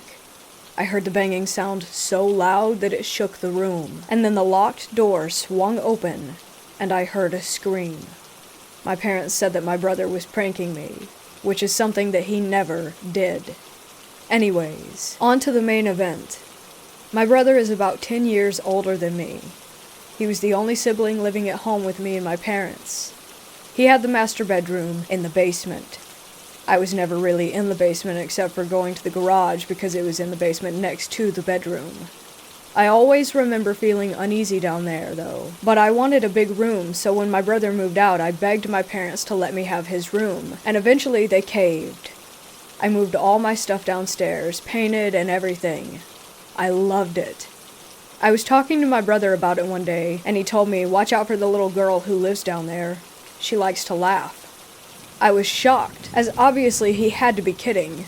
My whole family besides me never talked about stuff like that. I just kind of giggled and shrugged it off. He was probably just trying to scare me. About a week after I moved into my new room, I had a friend come over. We were just laying on the floor next to the bathroom laughing when she had to go to the bathroom. She closed the door and I was just zoning out when all of a sudden she goes, "That's not funny." I asked her what she was talking about, as I hadn't done anything. She said that she heard someone laughing right outside the door, but I didn't do anything or hear anything. She left freaked out, and I assumed that my brother had put her up to it since she liked him. A few days later, I hear someone in my bedroom while I'm in the shower. I call out thinking it's my mom, but I don't hear a response. I get out, and as I'm putting on my robe, I hear a little girl's giggle, and then, "Are you looking for me?" I freak out. I throw open the door to my room, but no one is there. I checked the garage and ended up setting off the house alarm so no one could have come or gone through the doors without everyone knowing. I run upstairs, and my mom is pissed that I set off the alarm, and I tell her what just happened. She told me my brother had a similar story when we first moved in, but that it was nothing. I called my brother and asked him why he told me to watch out for the little girl. He said that I was the little girl. He was kidding because, quote unquote, you would always come downstairs and giggle really creepy. I never did anything like that. I told him that, and he got creeped out. I still would occasionally hear the little girl. I never saw her, but she did like to laugh and open the bathroom and closet doors. I named her Sarah. My brother called me up today and asked me about this. He asked me if I was sure that I never tried to scare him by laughing, and I told him no. He got really uncomfortable. I don't think he knows how to handle the fact that our house is haunted.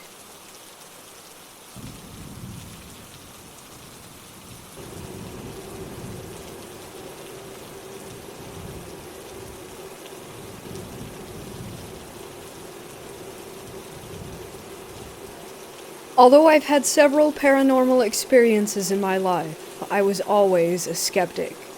I try to debunk my own experiences, like, what if I was just tired? There must be a logical explanation. However, this experience made me a believer. A few years ago, I visited my friend who lives abroad. We decided to go inside an old amusement park that had been abandoned years ago. As a kid, my friend had visited the place every week, so it was pure nostalgia for her. We snuck through a hole in the fence and entered the park. The place was taken back by nature, mostly overgrown and with small, swampy little puddles everywhere. We were nervous about snakes hiding in the grass, and about the big pack of feral dogs roaming the property. But the paranormal hadn't crossed our minds. Upon entering the park, the dogs barked at us, warning us to leave them alone, so we avoided the area where they were and went on exploring. We seemed to be the only people there. After a good 30 minutes or so, we stumbled upon an empty karaoke bar. The place felt off somehow, not like the other buildings we encountered. My friend explains that this building is not what it seems. Karaoke bars in her country are often a cover for alcohol consumption, which was illegal back then, and prostitution. She doesn't recognize the place, which is weird since she spent a big part of her childhood at the park. We figured that it must have been a bit hidden away from the crowds, since it was most likely linked to illegal activity.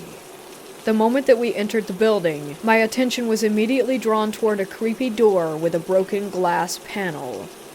You could see that there was nothing on the other side, but somehow the darkness behind the door seemed more solid than the door itself. I stared at it for at least a good 15 seconds before I tell myself to stop freaking out about a door. While we explore the first floor, I hear footsteps right behind me. Thinking it was my friend, I turn around, ready to make a stupid joke about her creeping up on me, but she isn't there. I see her at the other end of the room, at least 8 meters away from me. I chalk it up to weird acoustics and don't tell her about it.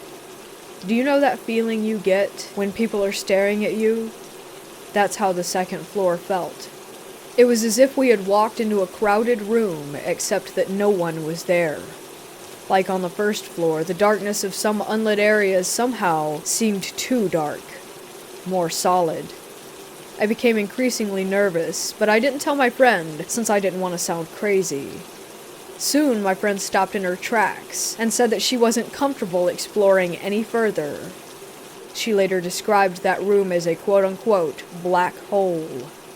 She recalls feeling as if all her movements were slower than normal, and as if her brain were foggy.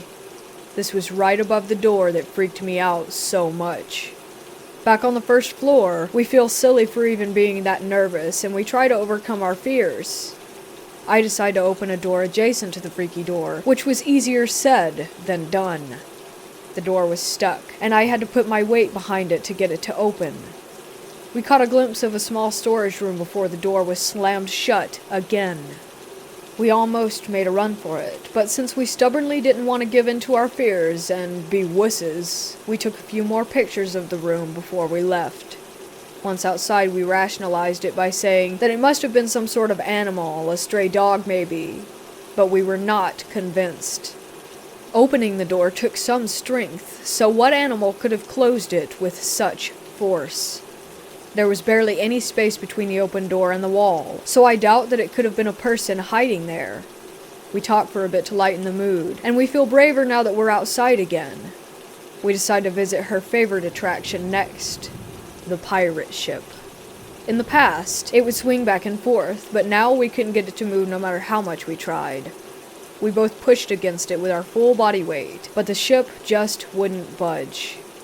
We take a few photos while we chat about my friend's memories of the park. All of a sudden, the pirate ship begins to move.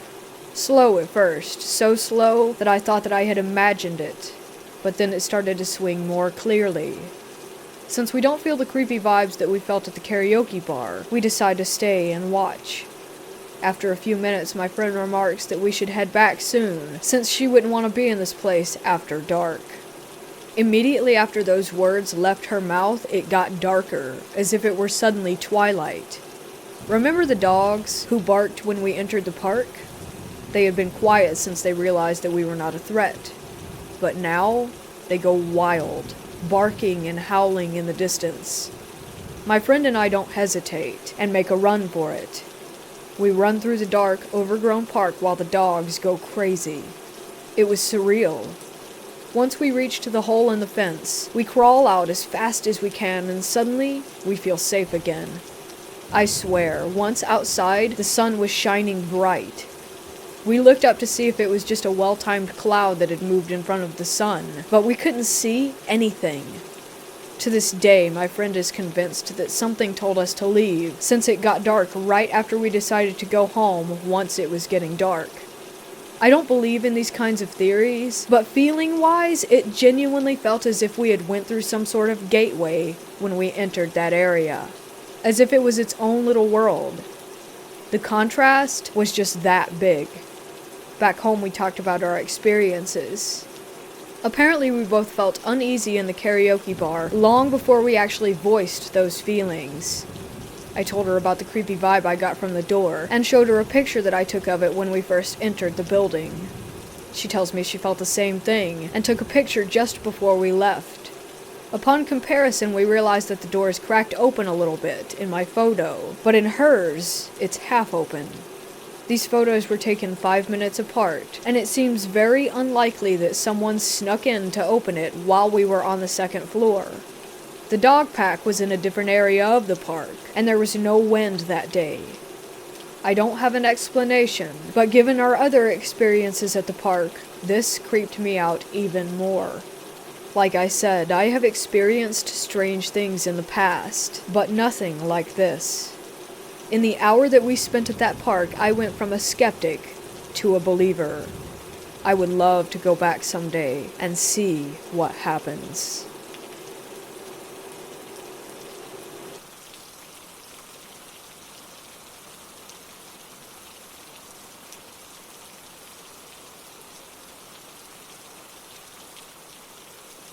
I live in Eastern Europe.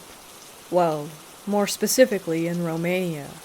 You may have heard stories about those gypsies and witches that live in my country. Most of them are just pretending to be something that they're not. This is the story of a real witch. My grandmother used to live in the same village with a witch. I don't know if the witch was a gypsy or Romanian, but it doesn't really matter. She lived for so many years that no one actually knew her age. This woman claimed to be a witch, and she also claimed that she had this demon who served her. She used to talk about the way that she sold her soul one night in the forest while performing a ritual. In return, she gained powers and the help of a demon. She said that she couldn't die until she convinced someone to take full charge and responsibility of her duty as a witch and sell his or her soul to the darkness as well. She had, I believe, 3 daughters, but people said that their mother's behavior scared them away. They moved to Bucharest and never returned to the village. Now, you'll say that she was most likely a crazy old woman, but no. A lot of people heard strange noises coming from her attic, and she agreed that the sounds were made by her slave or demon. People, even though they were afraid, asked her to solve their problems and gave her money for it. No one ever complained about her work. No one. Everything was put in place, no matter how difficult the task was. Also, people witnessed a lot of hard work getting done overnight in her yard and garden. Stuff that she wasn't able to do alone. Unfortunately, I don't know if she's still alive. I have one more story about a witch. My grandmother met a woman on her way to work. This woman asked my grandmother about the witch. She wanted to know where the witch lived. My grandma gave indications, and then asked her why she was going. She said that a thief broke into her house and stole all of her savings. She wanted her money back. The next day, my grandma met the woman again. She carried a bag. My grandmother asked her what happened.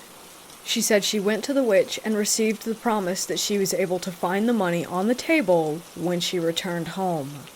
The witch asked in advance for half of that money. The woman agreed. It was better than nothing. Things happened exactly as the witch had said, and she carried the promised money in the bag on the way to the witch's house. One more story is that a woman fell in love with a married man. She went to the witch and told her that she wanted that man. The witch asked her if she wanted the man no matter what the consequences were, and she said yes. In less than a month, his wife fell ill and died. He remarried. He got married to the woman who had indirectly killed his wife. That's why she was seen as a powerful witch. As a real witch. She had some supernatural powers.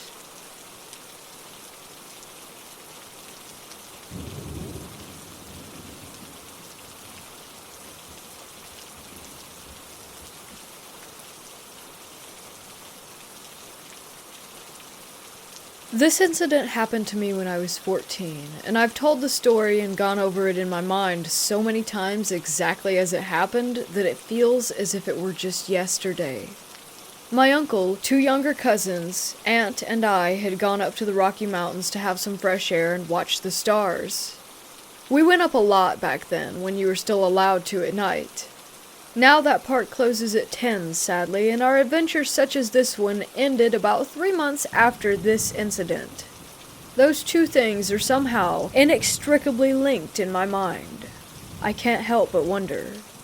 We all 5 piled out of my uncle's AMC hatchback, a tight fit, and stood around the car on the side of the dark road talking about life and joking about Mothman.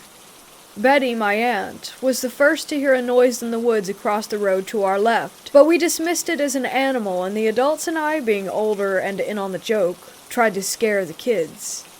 But a loud crash came from the woods, when no one had thrown anything, nobody had gone over there, and I'd had my eyes on the whole group the entire time, which meant that none of us were laughing now.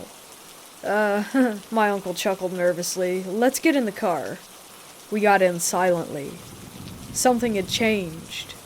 The wood was quiet except for the sound of the car itself toiling down the mountain, as something followed our car, moving the trees about 10 yards behind us on the driver's side where the mountains slanted down. Nothing but trees over here, I thought. What the hell could that thing be? Feeling the tension in the car, I took matters into my own hands and leaned out the back driver's side window intrepidly. It was still behind us, crashing through the trees and moving through the treetops, right after our car. My mind grew curious. Go faster, I urged my cousin Brian. He sped down the winding road, but the thing in the forest followed. I looked at the speedometer. 35. We could do this. Go faster, I said. It was keeping pace, but always just behind the car. I was livid that I could not catch a glimpse of whatever was big enough to make such a racket and bend the trees to its whim. I finally yelled at him to go faster, but again the thing kept up. Our tiny car was racing down the winding mountain road, sheer rock on one side of us, certain death on the other, our headlights the only things lighting the way down as we sped out the gate of the park, turned, and peeled down the paved road toward town.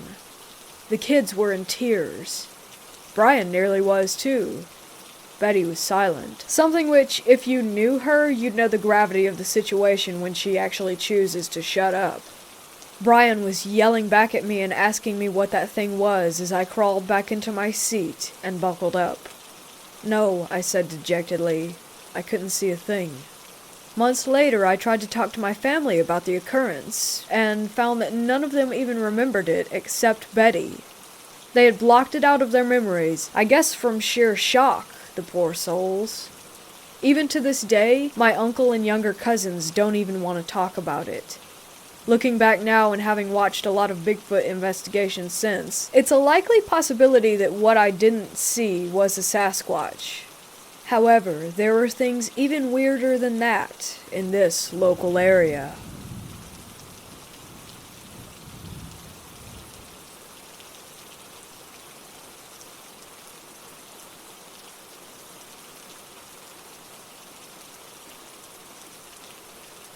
I was living with my parents in Mexico City. They were missionaries preaching the gospel. When I was 7, we were living in a small town. One day my mom woke me up around 3 or 4 in the morning. She brought me to the window and said, "I wanted to show you why we are here and why we do what we do." She picked me up and showed me a strange woman standing in our front yard doing some ritual or something. She had something on her face and hands that looked exactly like the Elephant Man, like the bark of a tree. She had candles lit and the whole setup. This woman lives in this village, and she knows who we are and what we're doing here. Our being here interrupts her way of life and the energy that she taps into, my mom told me. I'm showing you this because I want you to know what kind of things we fight against. This isn't just preaching the Bible to people and trying to make their lives better. This is a battle against a world of darkness, and you are a part of it. My parents knew this was serious, but weren't really that worried about it because they could just pray it off and nothing ever happened. I bet that made the woman even more angry. On that day, I realized that witches are real and not just a fairy tale, especially since she had stuff growing on her. Demons really do give some sort of power to people. That day was not only a crazy experience, but the most terrifying thing I've ever seen. We moved 2 years later because I wanted to be a normal American kid that goes to school and has friends and stuff. A few years after we left, a family that we knew and had worked with died from a truck driver not seeing them on a cliff. I can't help but wonder if that was just a freak accident or something more. The whole thing creeps me out.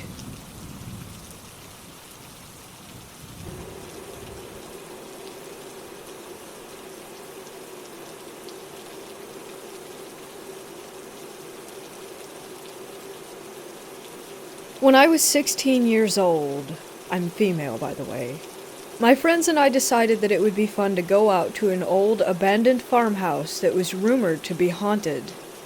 We didn't really believe in ghosts at the time, but were fascinated by the thrill of potentially experiencing something paranormal. So on a hot summer night in July, we decided to take 2 cars out to this abandoned place. There were 6 of us in total. It took about 45 minutes to drive there, so we left around 2:15 a.m. because we wanted to arrive at the farmhouse by 3 a.m., witching hour. To get to the house, we drove down a dark, winding country road with houses few and far between. There were no streetlights, so although it was a warm summer night, it felt incredibly scary as we drove through the unfamiliar place in the pitch black. As we arrived at the house, I nearly felt sick to my stomach. I didn't believe in ghosts or the paranormal at the time, like I said, but something in my gut just felt wrong. The house was situated at the bottom of 2 hills, and there was no driveway in front of it, so we had to park at the top of the hill where there was an area off to the side of the road covered with crushed rock. We got there just in time to fulfill our plan of arriving at witching hour. As we walked down the hill, we saw the house. It basically looked exactly how you would picture an old abandoned farmhouse. Exposed gray wood, pieces of siding falling off, and old, overgrown plants all around the entrance. There were 2 levels to the house. The first level had 2 windows on either side of the door, and the top had 3 windows, one to the left above the door and to the right. As we walked closer, we saw that the door was open, so we dared each other to go inside. We formed a line to enter. 2 of my friends, who were guys, went in front of me, and I was the third in line to enter the house. The first guy is friend number 1, the second is friend number 2. As we enter, I immediately felt ice cold. I have never felt that kind of cold in my life, as in, I felt it all the way in my bones. As soon as I felt it, I heard friend number 1 scream at the top of his lungs. It all happened so fast that I could barely make out what it looked like inside. I mostly remember an uninviting couch laid across the stairs with the living room to the left of the stairs and the kitchen to the right. It was like walking back in time. Old floral wallpaper peeling off the walls. So the second that friend number 1 screams, we all run out of the house immediately. As I looked back toward the entrance, I noticed that only friend number 2 exited the house behind me, and friend number 1 was still screaming inside. Like blood-curdling, in fear, scream. Friend number 2 runs back into the house and grabs friend number 1 and pulls him out. My first friend was so scared that he ran from the house screaming that something was holding him up by the air by his shirt. He rips off his shirt while he's running, and all I see are 3 big tears in the back of it. It looked as if 3 prongs from a pitchfork had ripped through the fabric. But it doesn't end there. As my second friend stepped foot outside the door, he begins yelling in pain. I looked back, and he had blood dripping all over his face. I literally felt like I was in a horror film. He came toward me, and I was in full instinct mode. I took my sweater off and gave it to him to try and stop the bleeding. He just yelled at me that something had hit him in the nose, and that he needed to get to the hospital. So we run back up the hill, which felt like 1,000 years, to the car. When we get into the car, I get friend number 2 tissues and clean up his nose, and I shine my light on it to see what was bleeding. His right nostril had a clean cut all the way through it, as if someone had taken scissors or shears and cut it. And it gets worse. As we're driving away, my friend and I both look to the house, and there's a candle lit in the top left window. Then, as I look to the other side of the road, I still want to cry when I think about this. I have the image and feeling just burned into me. And there's this old trailer with a light on, and the silhouette of a man with a hat on in the window. I am 100% convinced that this old man was an evil spirit. Just the feeling I got of him staring at me, watching me as I drove by. I still feel the chills when I think about it. I felt like it was a warning to never come back to his property. Like he was the spirit that hurt both of my friends, and that he was sending me a message. On the drive back, we ended up bringing my friend to the nearest ER, where they stopped the bleeding and stitched up his nose. He still has a scar from it, and his right nostril looks as if it were dog-eared from where it split apart through the stitches when it healed.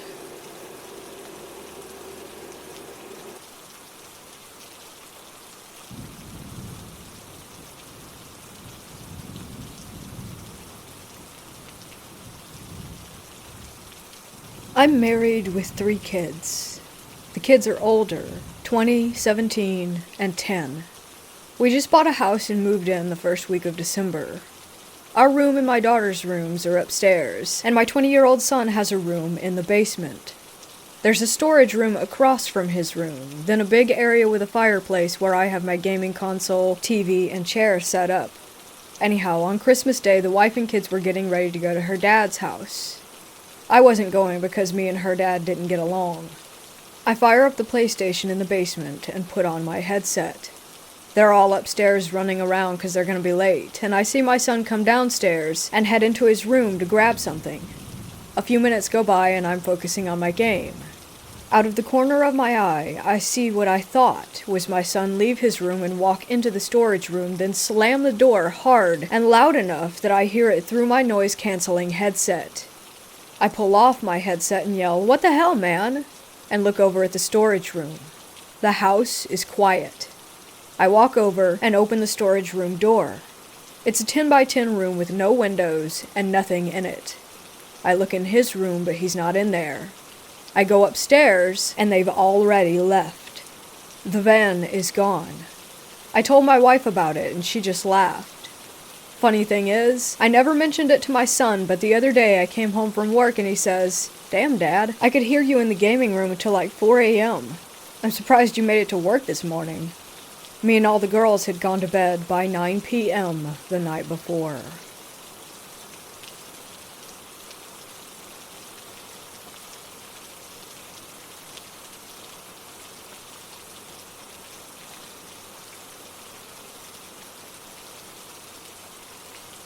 When I was younger and inexperienced, I decided to go to a spot in my small town that is supposed to be haunted. The story goes back to the 60s, when a man and a woman with 2 children got into a major argument, and she decided to leave with her kids. She packed up and left with her son and daughter, and began to head over a small bridge just south of town, when she noticed that the husband was coming after her in his vehicle. Outraged, he ran her off the bridge and killed her and the 2 children. She now wanders the bed of what used to be a river, looking for her kids. So my buddy and I were investigating there, and we didn't hear anything, so we decided to go to the other side of the river. We were using EVP only at that time. The few hours we stayed there, we didn't pick up anything. We went home, transferred the sound to a computer, and plugged the computer into our television, and then we heard a few sounds. One was at a time in the investigation when my buddy had tripped over a stick poking out of the ground, and you could hear a little girl giggling. The second was when we decided to move to the other side of the river and announced to the ghosts present that we were moving, and we heard the most eerie, slow-speaking voice of the little girl that said, "Please don't leave me." We were never touched or harmed in any way, but after a while we realized that we failed to introduce ourselves and that we did not ask anything present to not follow or attach itself to us. The night afterward, my mother told me that she was going to take a bath and asked us if anyone else had to use the restroom. My friends and I said no, and we continued to play our video game. Next thing we know, we heard screams coming from the bathroom. My stepfather ran into the bathroom, and my mother came out wrapped in a towel, mad and upset that we went ghost hunting, and she believed that something was messing with her. She went to her room and got dressed, and came back out and said that her back was burning. I lifted up the back of her shirt to see my initials scratched into her skin. At this time, I was a bit worried and frightened, and I told her to lay on the couch so that I could keep an eye on her, as she said that she was tired. She then woke up a few hours later, but didn't seem fully awake, almost as if she were in a trance, sweating profusely, and her hair was soaked. She began mumbling weird things that we couldn't understand, and started saying 666 and drawing a pentagram in the air with her finger.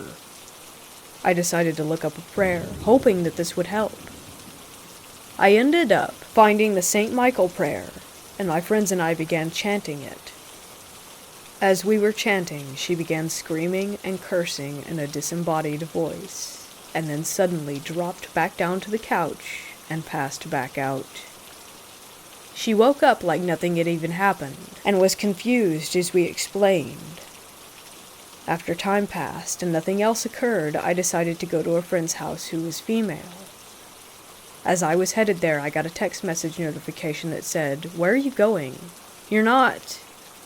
I clicked on the notification to finish reading the message, but the text had vanished. I called my mother and asked if anyone from the house had messaged me, and she said no. So ignoring it, I went on over to my friend's house. It was around 1 a.m., so we went to her room and laid in bed, and she got up saying that she had to go to the restroom. As I lay there, I began to hear growling noises coming from her bedroom closet. When she got back, because I wasn't going to go and look, I asked, "Do you have a dog in your closet or something?" And she replied, "No, I don't own a dog. We're not allowed to have animals here." I was freaked out the rest of the night, and didn't fall asleep until almost 4 a.m., listening to see if I could hear anything else. After awakening, of course, I was really tired. I called my mother to make sure everything was okay, and she said that nothing else happened while I was gone. And nothing else has happened since. Moral of the story is don't meddle in things that you don't understand or have not studied or prepared to deal with. I'm still interested in ghost hunting, and may do so in the future as I'm now more educated on the subject, and will take better precautions from here on out.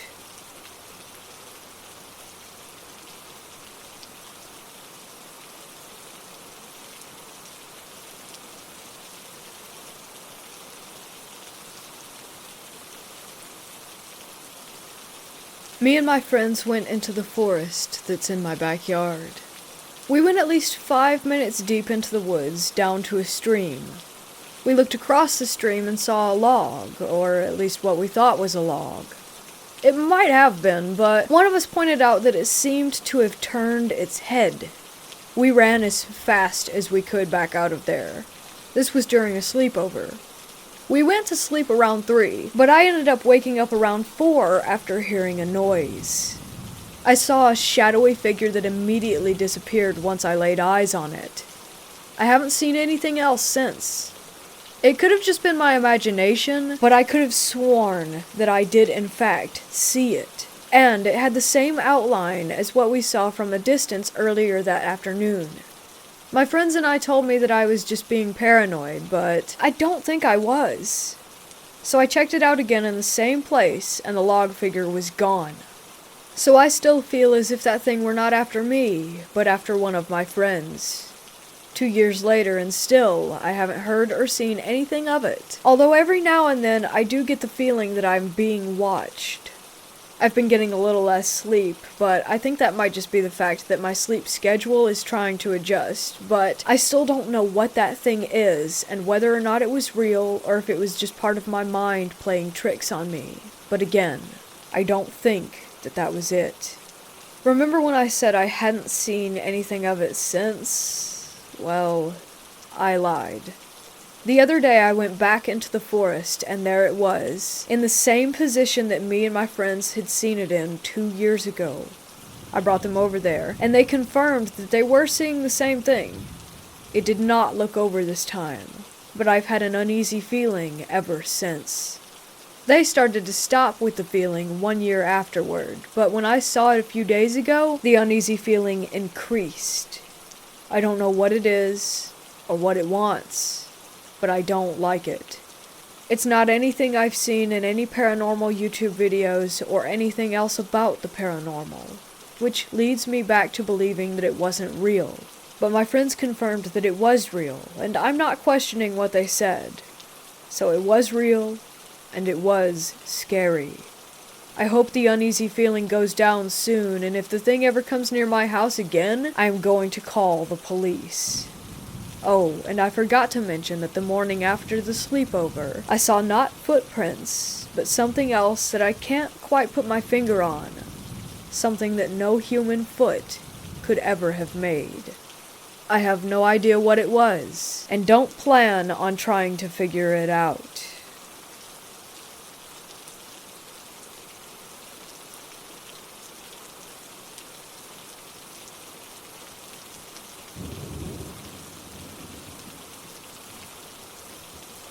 My family on my dad's side have many stories of witches. I don't know if this will sound real to you, but my family has always told these stories. My uncles, dad, and grandpa all have a story related to a witch encounter. Some of my aunts as well, and grandma. I believe them, and am here to share their stories. My dad's family come from a small ranch in Mexico. The ranch is really huge, so huge that basically all of my family lives there. Usually if you live there, you're related, but there's probably only 4 or 5 other families that aren't related to us. Once my uncles were getting ready for a party. They were young at the time, maybe early 20s. The party they were going to was at another ranch. My uncles used to party a lot. Sometimes they would come back very late. Actually, that was usually the case. They got ready and started heading out. It was very dark, but they didn't care. They got to the party and one of my uncles, Steve, saw these 2 girls away in the corner. He saw them and said that they were very beautiful. They had light-colored hair and light skin. Being in Mexico, it was really rare to see a girl like that. Steve then elbowed my other uncle, Andrew. They then walked up to the 2 girls and started dancing. After a few dances, they headed home. They said bye to the girls and took off on their horses. They had been riding for about 30 minutes when they saw the same 2 blonde girls walking down the dirt road. They stopped, dismounted, and walked over to them. They were just wanting to see if they needed a ride home. My uncle then heard one of them laugh, and in front of his eyes, they disappeared into the darkness. They both got back on their horses and continued. They later came across another laughing sound. My uncle Steve got off of his horse and asked who was there. Yeah, it seems stupid now, but my uncle really didn't care about getting hurt. Steve then saw two birds. He said they were really big and as dark as the night sky, and they were laughing at him. Andrew got off of his horse and walked towards Steve at this point. Both of them looked at the laughing birds, confused. Then one of them spoke and said, "We enjoyed dancing with you boys." My uncle really didn't enjoy the fact that he had danced with a witch, so he took out his gun and started shooting at the birds. They just flew around and laughed at him more. Then he started swearing at them. They didn't appreciate it, so one of them flew down and clawed at my uncle's face. He only got a little scratch, so thankfully he was okay. The birds took off, thanking Steve for the dance still and saying his name. My uncle had never given any of the girls his name. The two of them grabbed their horses and went back home. That never stopped my uncles from going to parties.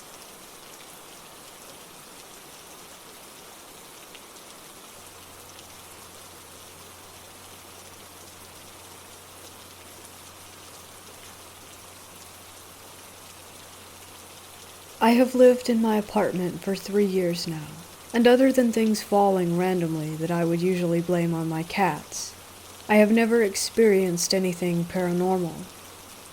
My boyfriend claims to see white lights at night in our bedroom, but I don't know. I feel there is always a logical explanation for things. Yesterday, I felt particularly spooked in my apartment, and I felt like someone was behind me, like felt a presence. But also, I am a fat baby when it comes to these things, so I never take myself seriously. Anyway, this is where it gets weird. That night, my phone rang. I was expecting a call from my best friend, so I pick up and say hello. What I heard was a doll-like voice, laughing and giggling. She has a 1-year-old daughter who does not sound like that, but I just assumed it was her, so I was like, "Aw, hi," all the while being creeped the F out and wondering what her daughter, who goes to bed at 8, was doing up at 12 a.m. Then it quickly cut to my friend and she was like, "Was that you? What are you doing? Tell me, are you joking with me?" I felt the blood leave my face. I was like, "No, what did you hear?" Thinking she heard the same thing, or maybe some static. She was in shock. She told me she heard a demonic man voice say, "Hello," clearly, and then cut to me saying hello. We spent the next few minutes arguing, as she thought I was joking with her and I thought she was joking with me, even though she was not the type of person to do something like that. We established that it could have just been a weird glitch or something and left it at that. I am so spooked from this though. Has anyone experienced something like it? I never heard a sound like that in my life, other than maybe in movies. I'm glad she heard something too, because I feel like no one would have believed me. I don't usually get static or anything on my cell phone. Neither of us were watching something on it beforehand, and the sounds we heard were clear as day. Help me find a logical explanation.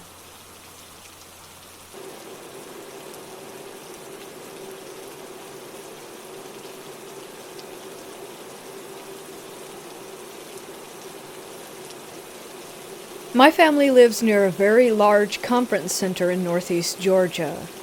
Due to COVID-19, the conference center has been shuttered and abandoned since May. This is a sprawling property with over 900 acres of forest, lake, and wilderness with a few large hotels and a dining room, auditorium, etc.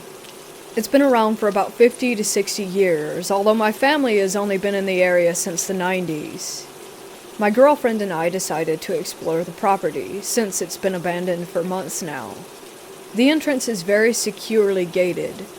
There's no way to get past the front gates without a bulldozer, so we walked through the woods, leaving the car at the top. We walked through the parking lots to make sure that no one else was there. The location is very remote, so it would be extremely unlikely that anyone would visit on foot, especially in the middle of the night on Thanksgiving. We got access through an upper exterior door, and we started poking around the main hotel. It was completely abandoned, but left in good condition. It was spooky, as the only lighting came from the red glow of the emergency exit signs. We looked in many of the other rooms, and everything seemed neat and orderly, like guests could check in at any moment. We reached the main lobby, and then we both heard it, and froze. We simultaneously heard what sounded like a music box playing deep within one of the halls. Neither of us believe in the paranormal, but we both froze dead in our tracks and looked at each other, our faces confirming that we were both terrified. We bolted as fast as we could through the upper door, making sure that it closed securely behind us, and fled on foot. The music 100% sounded like it was coming from a music box, but it was also vaguely metallic, almost like it was a different frequency than most music. Due to the way that it sounded, we ruled out that it could be a forgotten cell phone or a computer. This was not any type of alert or notification made by an electronic device. There's also no cell phone service out there. Usually, I can find a logical explanation for paranormal phenomena, as I'm admittedly skeptical about it. However, I cannot figure out for the life of me what that music could have been. There was no one else on the property. There were absolutely no signs of squatters, and there's no music boxes in the hotel rooms. They are all intentionally identical, so there would have been one in every room. Does anyone have any insight on this? We were genuinely terrified, but now I'm regretting not investigating further.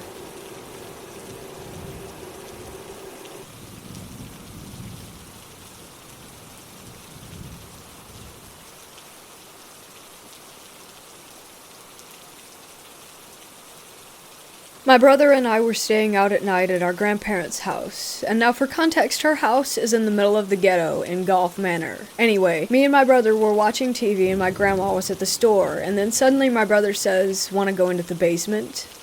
Not trying to sound like a wuss, I agreed. This was the worst decision of the month.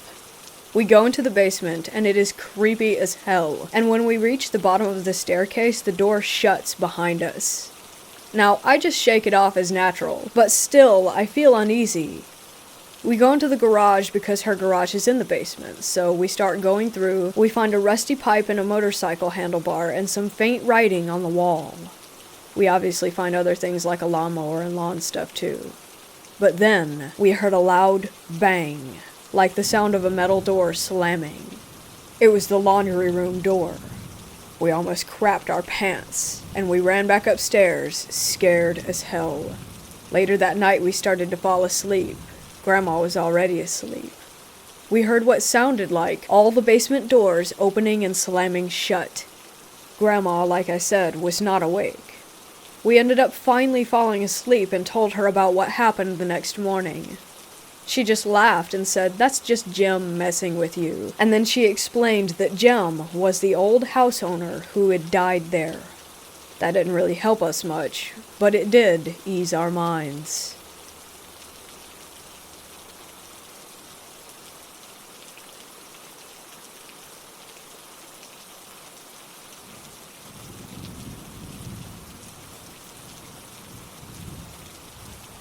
This is my story from about 4 years ago. I was on a camping trip with some friends when we decided to go a little bit further into the forest to get the best location at the river. We had some beers and went swimming. When it started to get dark, almost all of my friends wanted to go home. Only my buddies Flo and Laura stayed with me. We lit a fire and continued to drink beer. After some hours, I felt like I had to go to the toilet.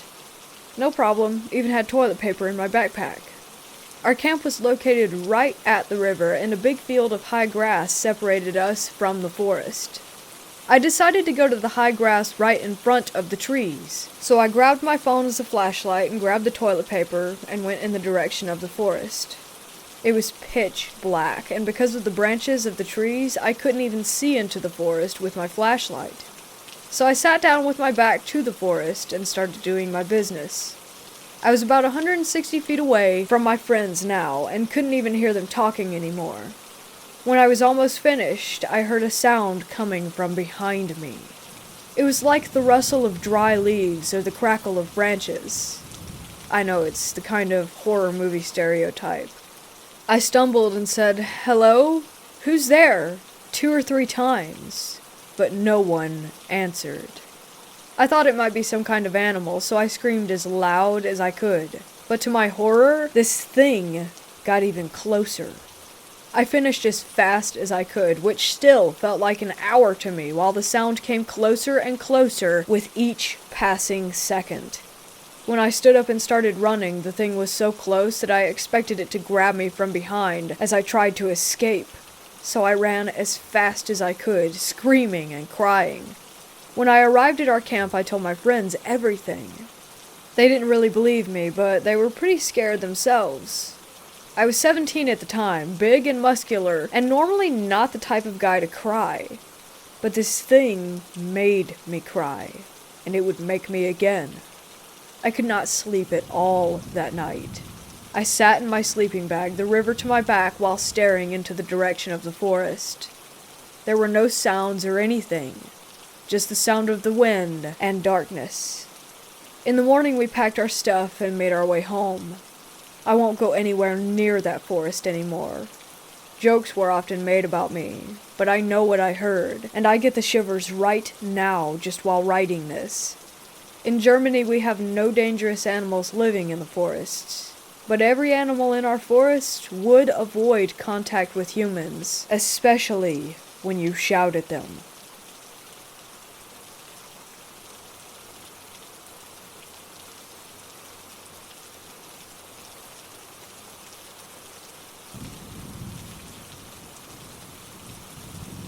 There's this large section of southwest Austin, Texas that used to be known as the Eames Marshall Ranch. There's a story to be found about a man who was murdered by bandits, and his body was buried in an unmarked grave on the side of the dirt road after being discovered by the ranch owner. Eventually, the body was found by police over 100 years later while searching for evidence of deer poaching. Thus, a local ghost story was reinvigorated and spread to a new generation. When I was in high school, my friends and I got it in our heads to go out there and do some ghost hunting before the house was torn down to make way for a church. We took a couple of disposable film cameras, along with a Ouija board, and headed out under the cover of dark. We got there a little after 11 p.m. We hung around for several hours, taking photos of nothing, literally pointing the cameras into the darkness and saying, "May I please take your picture?" Click. We had a no smoking rule, and we were not using the flash for the outside shots. We made our way back inside the main house. The smallest member of the group shimmied through an unsecured window in a small side room and opened a door for the rest of us. We took some photos inside with the flash on. My friends spent a good bit of time on the Ouija board. I declined to participate in that part and went outside. They came out and claimed to have contacted an entity through the Ouija board. I was like, okay, sure. We left after all the film was spent, and we got bored with it. We never did hear the legendary wagon or horses that supposedly come through. Nothing spooky happened at all while we were there. The next day, the cameras were dropped off at Eckerd's to be sent off for development. A few days later, the rolls came back with a lot of black nothing, which was to be expected when taking photos outside at night with no flash. There were a few shots that were taken inside the house while using a flash that had some things that you might call orbs, but those could be explained away as dust or bugs. However, the photo I'm talking about still sends chills down my spine every time I see it. We were very strict about not using the flash outside and not smoking, as I said. We wanted to have our best chance at capturing something like this without having a seed of doubt that it could have been a trick of the light or of the camera. 2 of my friends who took part in the Ouija session had several unexplained glass-breaking incidents. They said it happened whenever they were talking about the entity or said its name. They were sitting in the car while parked when the passenger window formed spiderweb cracks like a rock had hit it, but no impact was heard. A few days later, glass cups fell out of their kitchen cabinets. No fronts, just open shelves, when no one was in the kitchen and all the cats were in the living room with them. More than a few of their picture frames had the glass shatter while still hanging on the wall. When they stopped mentioning the entity's name, the activity calmed down and eventually stopped.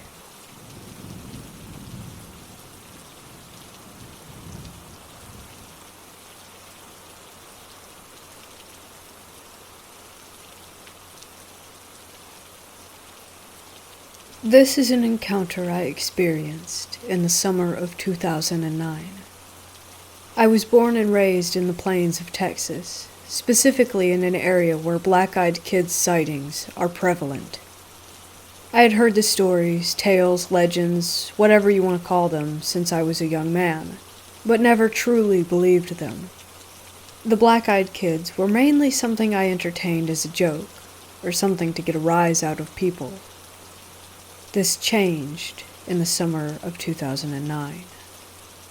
It was a warm night in June. I was up late, around 2 a.m., as I typically like to stay up late, especially in the summer since it would be fairly warm even after the sun went down. I had just run up to the store to grab a big fountain drink and was returning into my house through the back door when I was approached by two kids, a boy and a girl. I was very startled once I realized that they were there, since I wasn't expecting to encounter anyone in my backyard so late at night. The little boy asked, "Could we come in? We need to use the phone, we're lost." This is when I noticed the blackness of their eyes. Both of them, so dark, they were like pits.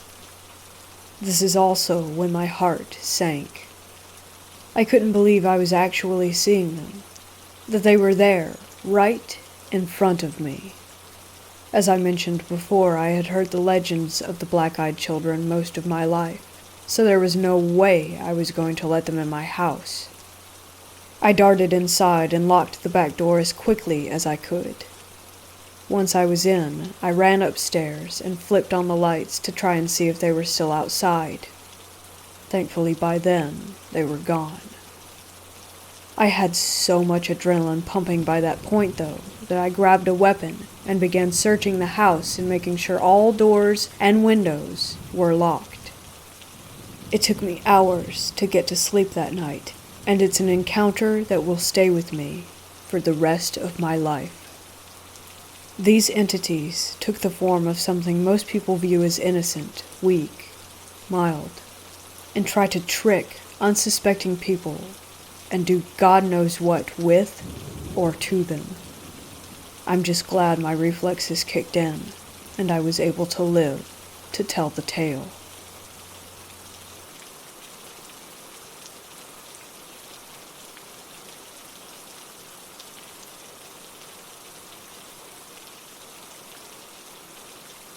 This story happened in the early 1930s. He, my great-grandfather, was living in India, which was still under British rule. As he was from a poor family, having a motor vehicle was not even an option for him. He used to travel to nearby places by horseback. One day he went to meet his friend, and it got a little late by the time he was coming home. It was around evening. He decided to take a shortcut through the jungle instead of using the road, which takes almost double the time. On the way, he saw a little goat just abandoned sitting beside a tree. He thought it might have lost its way, so he decided to bring it along with him and leave it somewhere out of the jungle. He dismounted, picked it up, and put it at the back of the horse. Just when he was about to get back in the saddle, he noticed something odd. The horns and feet of the goat were facing the opposite direction. Quickly, under fear, he pushed the goat down and climbed up the horse to make a run out of the jungle. He started chanting a prayer to his guru. He was sick. Just as the horse started moving, he heard a female voice from behind. Your prayer saved you today, but I don't know how you'll get away next time." As he turned back, he saw a woman standing there instead of the goat, just staring at him, her eyes wide open. This is a true story, so it creeps me out even though jungles like those don't exist in the modern world. This incident was really scary.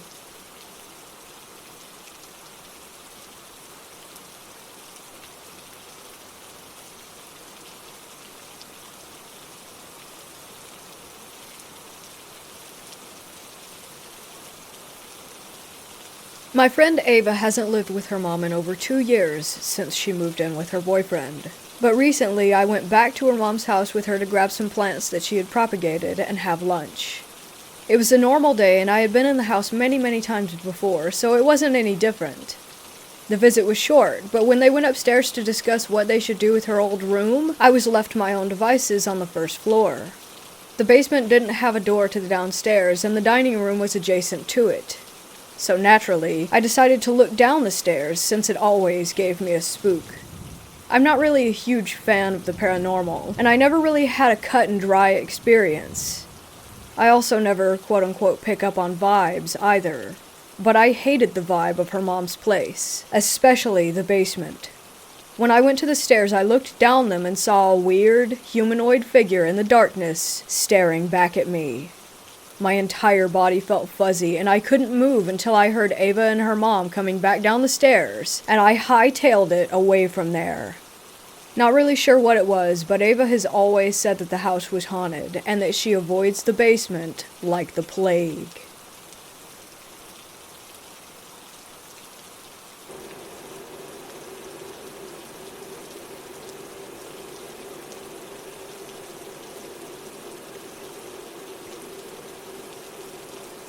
Not very far from my home, there is an abandoned place, which is my hideout. I honestly don't know what was in the place before it became abandoned. The place is a rather small, probably like 40 by 20 meter fenced off, overgrown field with just one building. I can't tell what the building is either. It's a really small, house-like place with no windows and one locked door. The field itself has a small, short sidewalk that has been taken over by nature. There's also a small hill in the field. You can tell that the place hasn't been visited for a really long time, because the grass in there is quite overgrown, and the house, fence, and path all have plants growing all over the place. Since it's currently spring, a lot of the foliage is growing and blooming, and there were some wildflowers in the area as well. Today I took some scissors and went to the area with the intent of picking some flowers to make a cute bouquet to put in my home. As soon as I entered the area, something felt off, and I suddenly became paranoid. I ignored the feelings since I have mental illness which causes me to have random paranoia at times. Keep in mind, though, that it doesn't cause hallucinations.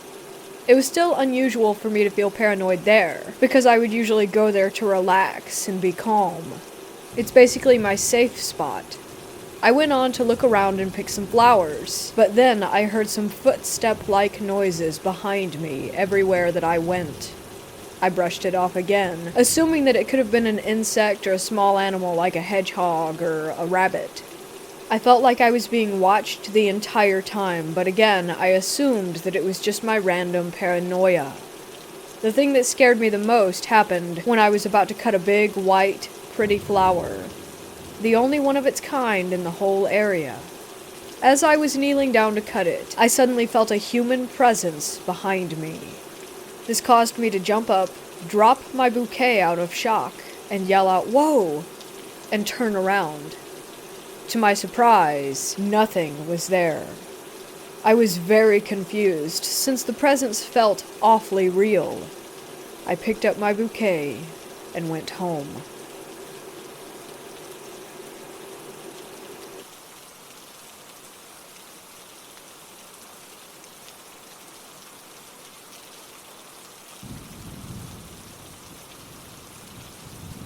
When I was about 10 years old, I lived in a really small town.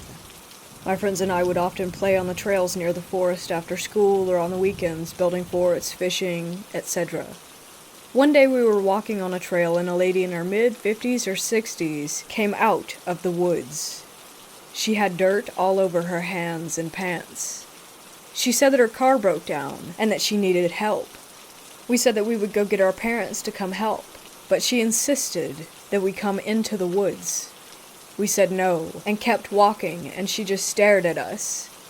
It was like she had just shut off as a person when we told her no. The smile went away, everything. Even when we were a couple of kilometers down the road, we could still see her staring at us.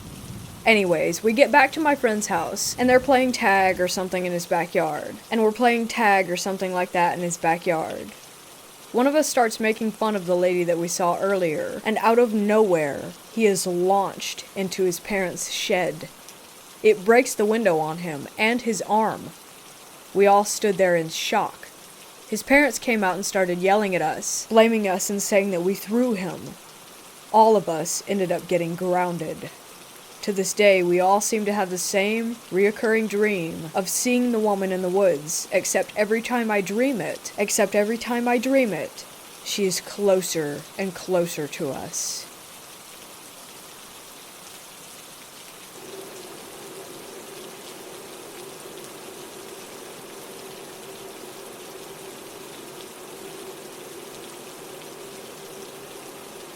A couple of years ago, me and some friends had a short-lived phase of trying to go and explore as many cool, abandoned places as we could.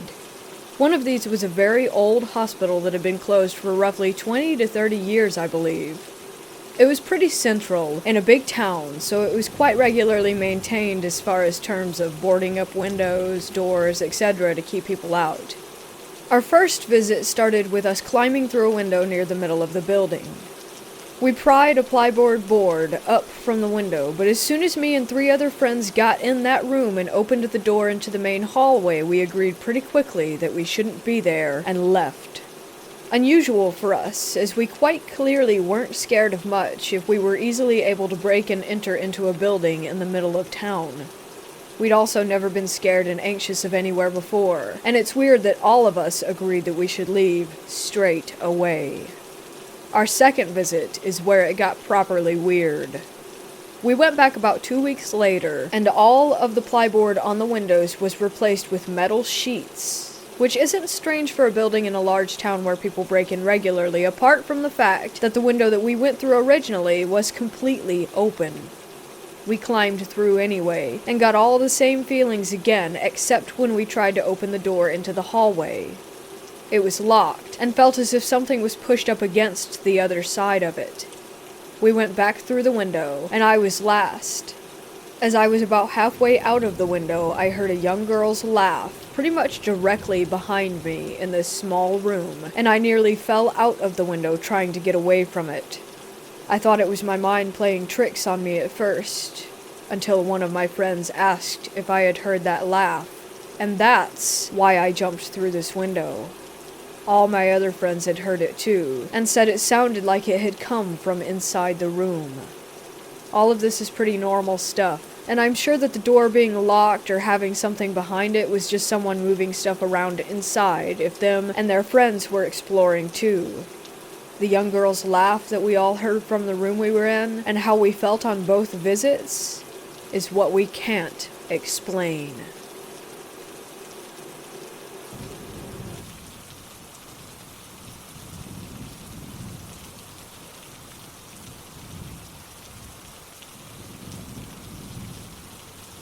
I live on the East Coast, so the cemeteries are ancient, mostly from the 1700s. Me and a group of friends went to a local cemetery and decided to do some light, no equipment, just our phone flashlights, ghost hunting. Nothing too eventful happened for the first half hour as we walked around the soldier memorials. We crossed an old limestone bridge with a little creek underneath. As we started to leave the memorials, I said goodbye, and people started to feel dizzy or weak in the knees with pressure in the back of their heads and upper neck. A few even felt really tired afterward. We went on a little further, and a couple of the group members decided to split off, so me and 2 others were going to the oldest section of the cemetery. A girl kept hearing her name, and kept going ahead of us. after we all regrouped and talked over everything that had happened. The other guy in the group pulled his necklace off to give it to his girlfriend and found out that it was spinning without his hand or arm moving. I personally held his arm and felt his hand. It was not moving. It spun for about a minute, then started making an X shape, and then slowly died out. After that, nothing else happened to me or my group. However, the couple said that they were hearing people calling to them from the woods, into an area without roads or any buildings for miles. Needless to say, they thought that we were playing with them, but we were on opposite sides of the cemetery entirely. Just yesterday I was talking to a girl from the group, and she said that at home she heard the same voices, plus screaming and people knocking on her door. Today I found out that she's in jail. What do I do? Should we go back to the cemetery and apologize? Or should we just forget that it happened?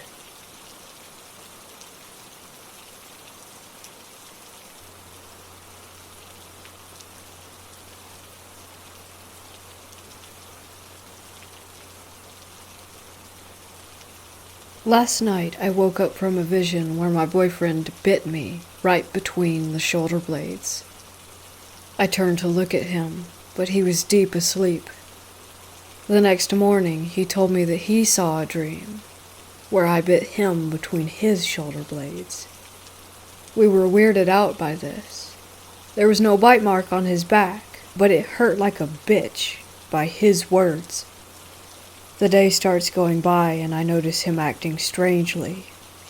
I've been working mostly with spirits before, and we live in a very old building with an interesting history, but this was new. He said he can't control his own body, that there is someone else with him. I started to get my stuff to banish whatever there was.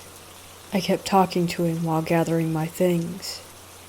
He wasn't acting like himself anymore.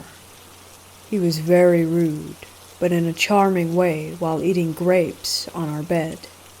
I banished the thing, still unsure of what it was. The rest of the day has been normal, and I haven't felt any bad energies, but my boyfriend keeps telling me that the bite between his shoulder blades keeps hurting. Does anyone have any idea what I am dealing with here?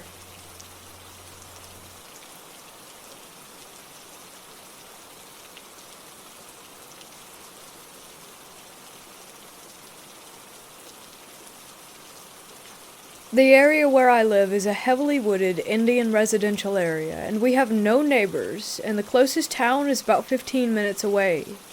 The only animals that come around are coyotes, black bears, sometimes wolves, and since I live in the southern part of Canada, there aren't any mountain lions that I've seen anyway.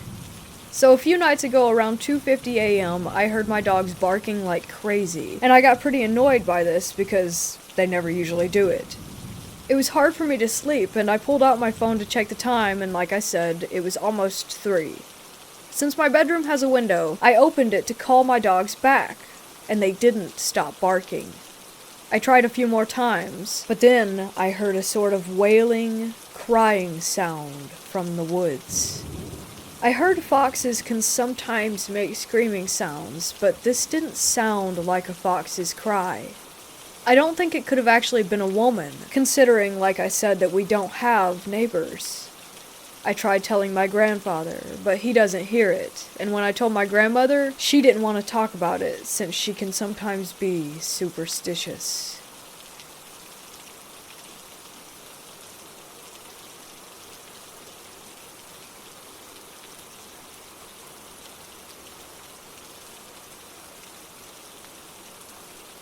I used to work in a hotel as a security guard. It was built in 1922 and had a basement. One night, the front desk clerk, the valet, and I are just hanging out in the lobby just chatting when a phone rings. The phone call was coming from the basement where there are offices. At the time, there was supposed to be no one in there. I had already locked the doors and made sure that the basement was empty. The clerk picked up the phone, heard a weird noise, and then got disconnected. It chilled me to the bones. The valet guy and I went down to make sure that it was, in fact, empty and that no one had been trespassing. The doors were still locked, and I didn't see anyone coming out, so we went inside the office. The only thing that we found was the phone blinking, and it looked like someone had picked it up and dropped it. The valet and I looked at each other, and there was cold sweat on our faces. That is one of the creepiest things that has ever happened to me when working as graveyard security.